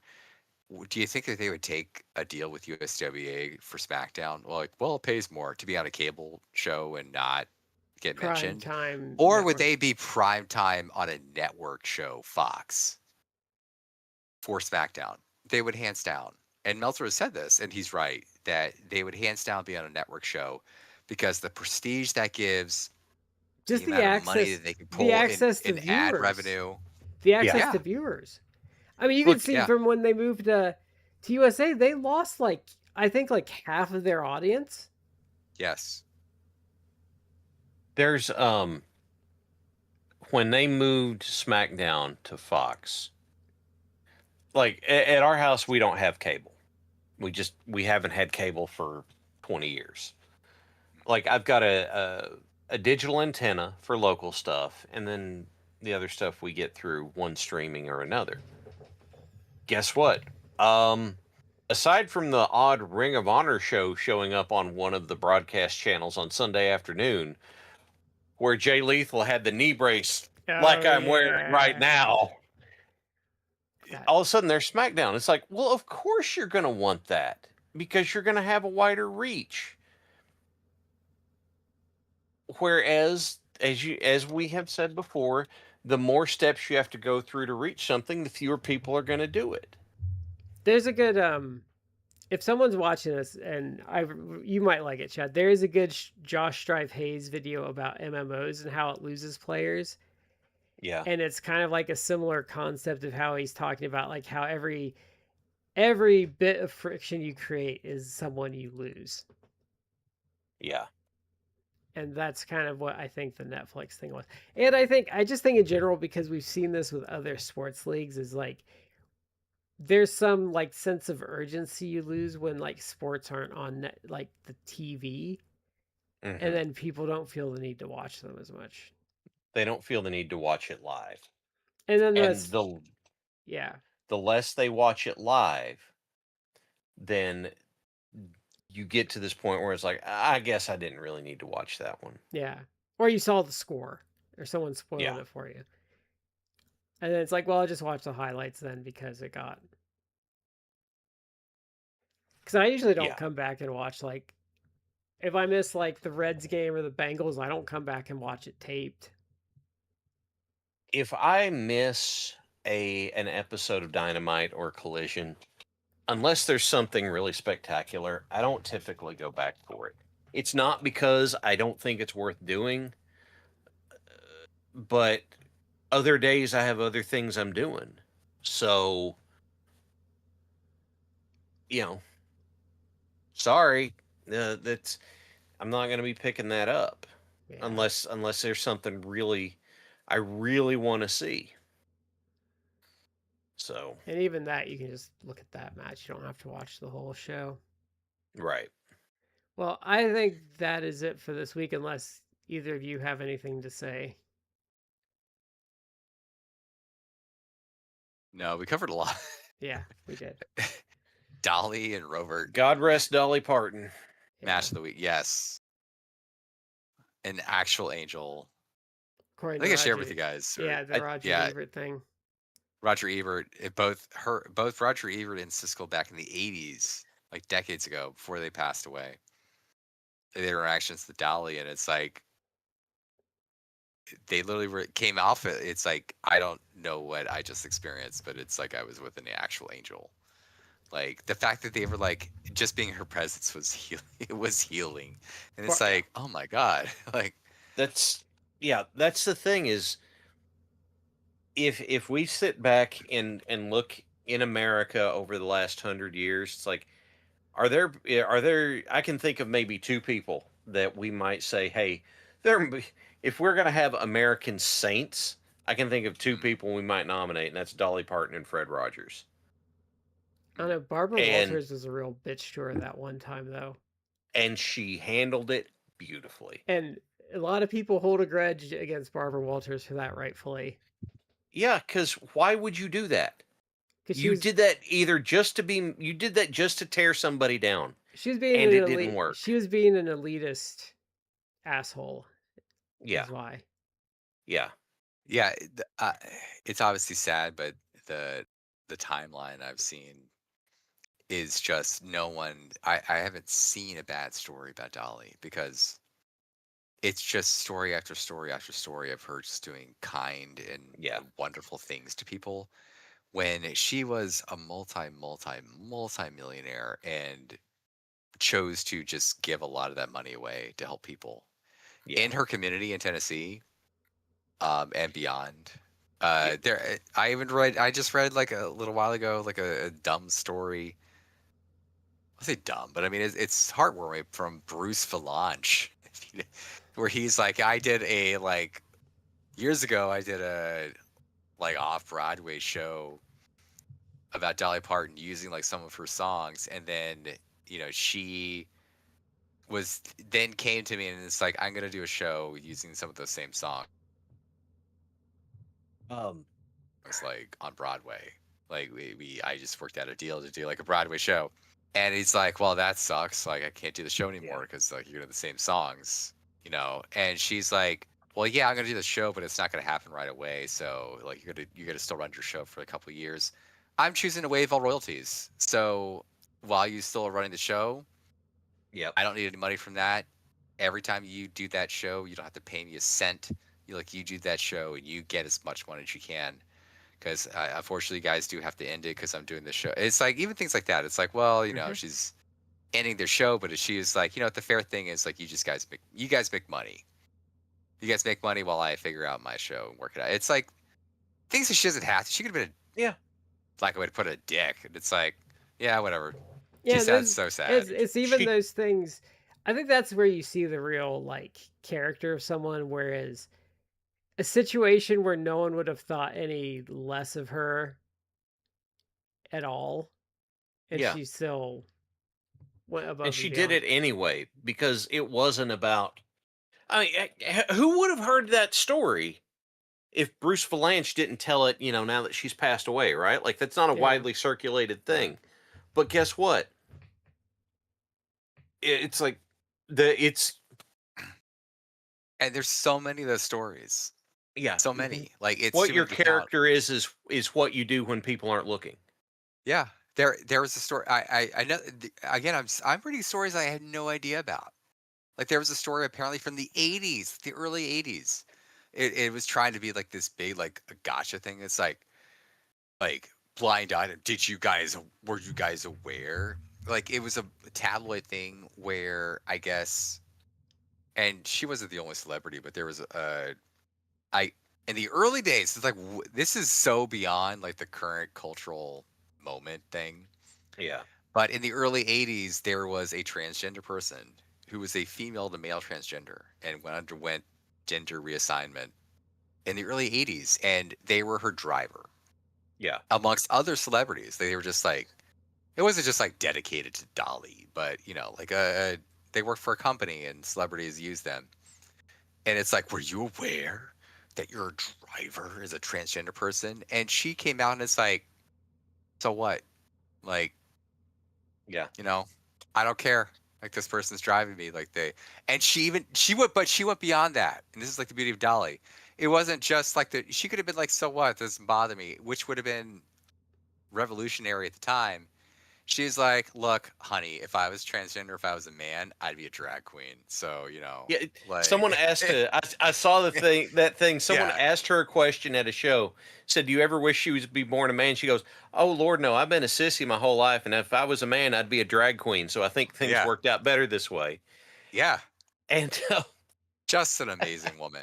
yeah, and Even what e- was even damn it? stories, and it's not to cut you off your story, but like I another thing I didn't read about, I just read about it today in her passing, that when obviously Whitney Houston did her cover of "I Will Always Love You," which is a Dolly Yeah. Parton song, was gigantic from like the Bodyguard soundtrack. Mm-hmm. The Dolly Parton Gigantic. version's better, by the way.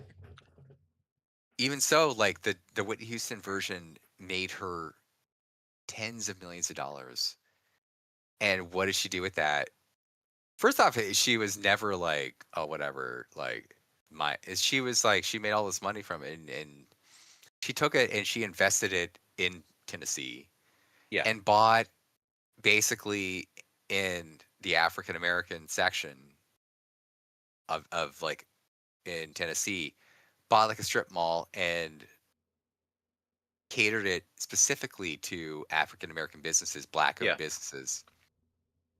She owned So it that with, those businesses could be there.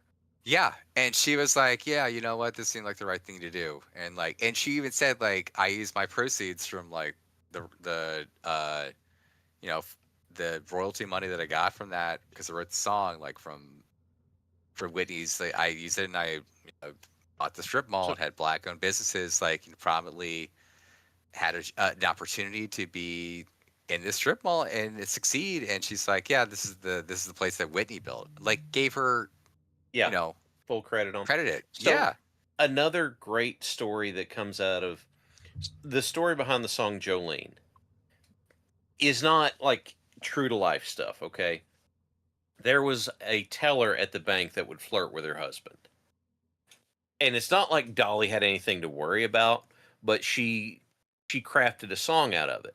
But then whenever she performed that song for the longest time, her story was this happened and then I fought with that woman and she beat my ass.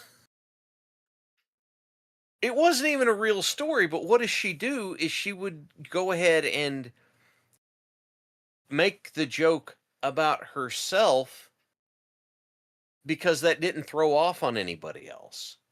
And Dollywood exists because I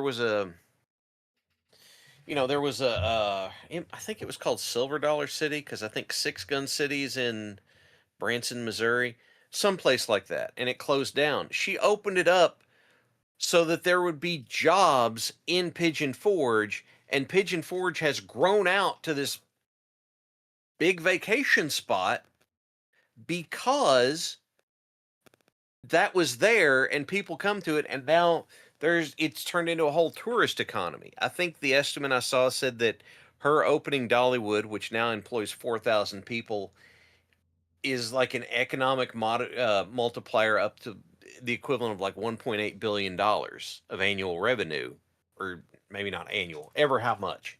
I can't remember.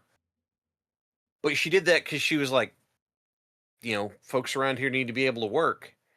And she, did that. And when, there's just story after, here, the last one I'll do is if you go every now and then people ask folks who run the Bob and Tom show who's the best guest you've had because they get a lot of guests through. That's part of their thing. It's a radio show. They get a lot of guests through. And whenever they say either who is your favorite or who is the nicest, there is no hesitation. It is always Dolly because she was the nicest, kindest, sweetest person in the world. She stayed longer than she was supposed to. She was so great to everybody. And it was wonderful having it. Like that stuff happens over and over and over again. And I've seen one person try and throw off and be like, well, as it turned out, Dollywood's not a place you take little kids. And if you do some digging about her, you'll find something that's like, bitch, you ain't got nothing.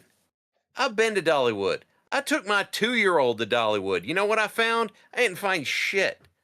You got nothing. And you know why you got nothing? Because you can't name it. If you were going to come out with this big revelatory thing, you'd have said something, but you ain't got shit, so you're trying to draw stuff up to get attention.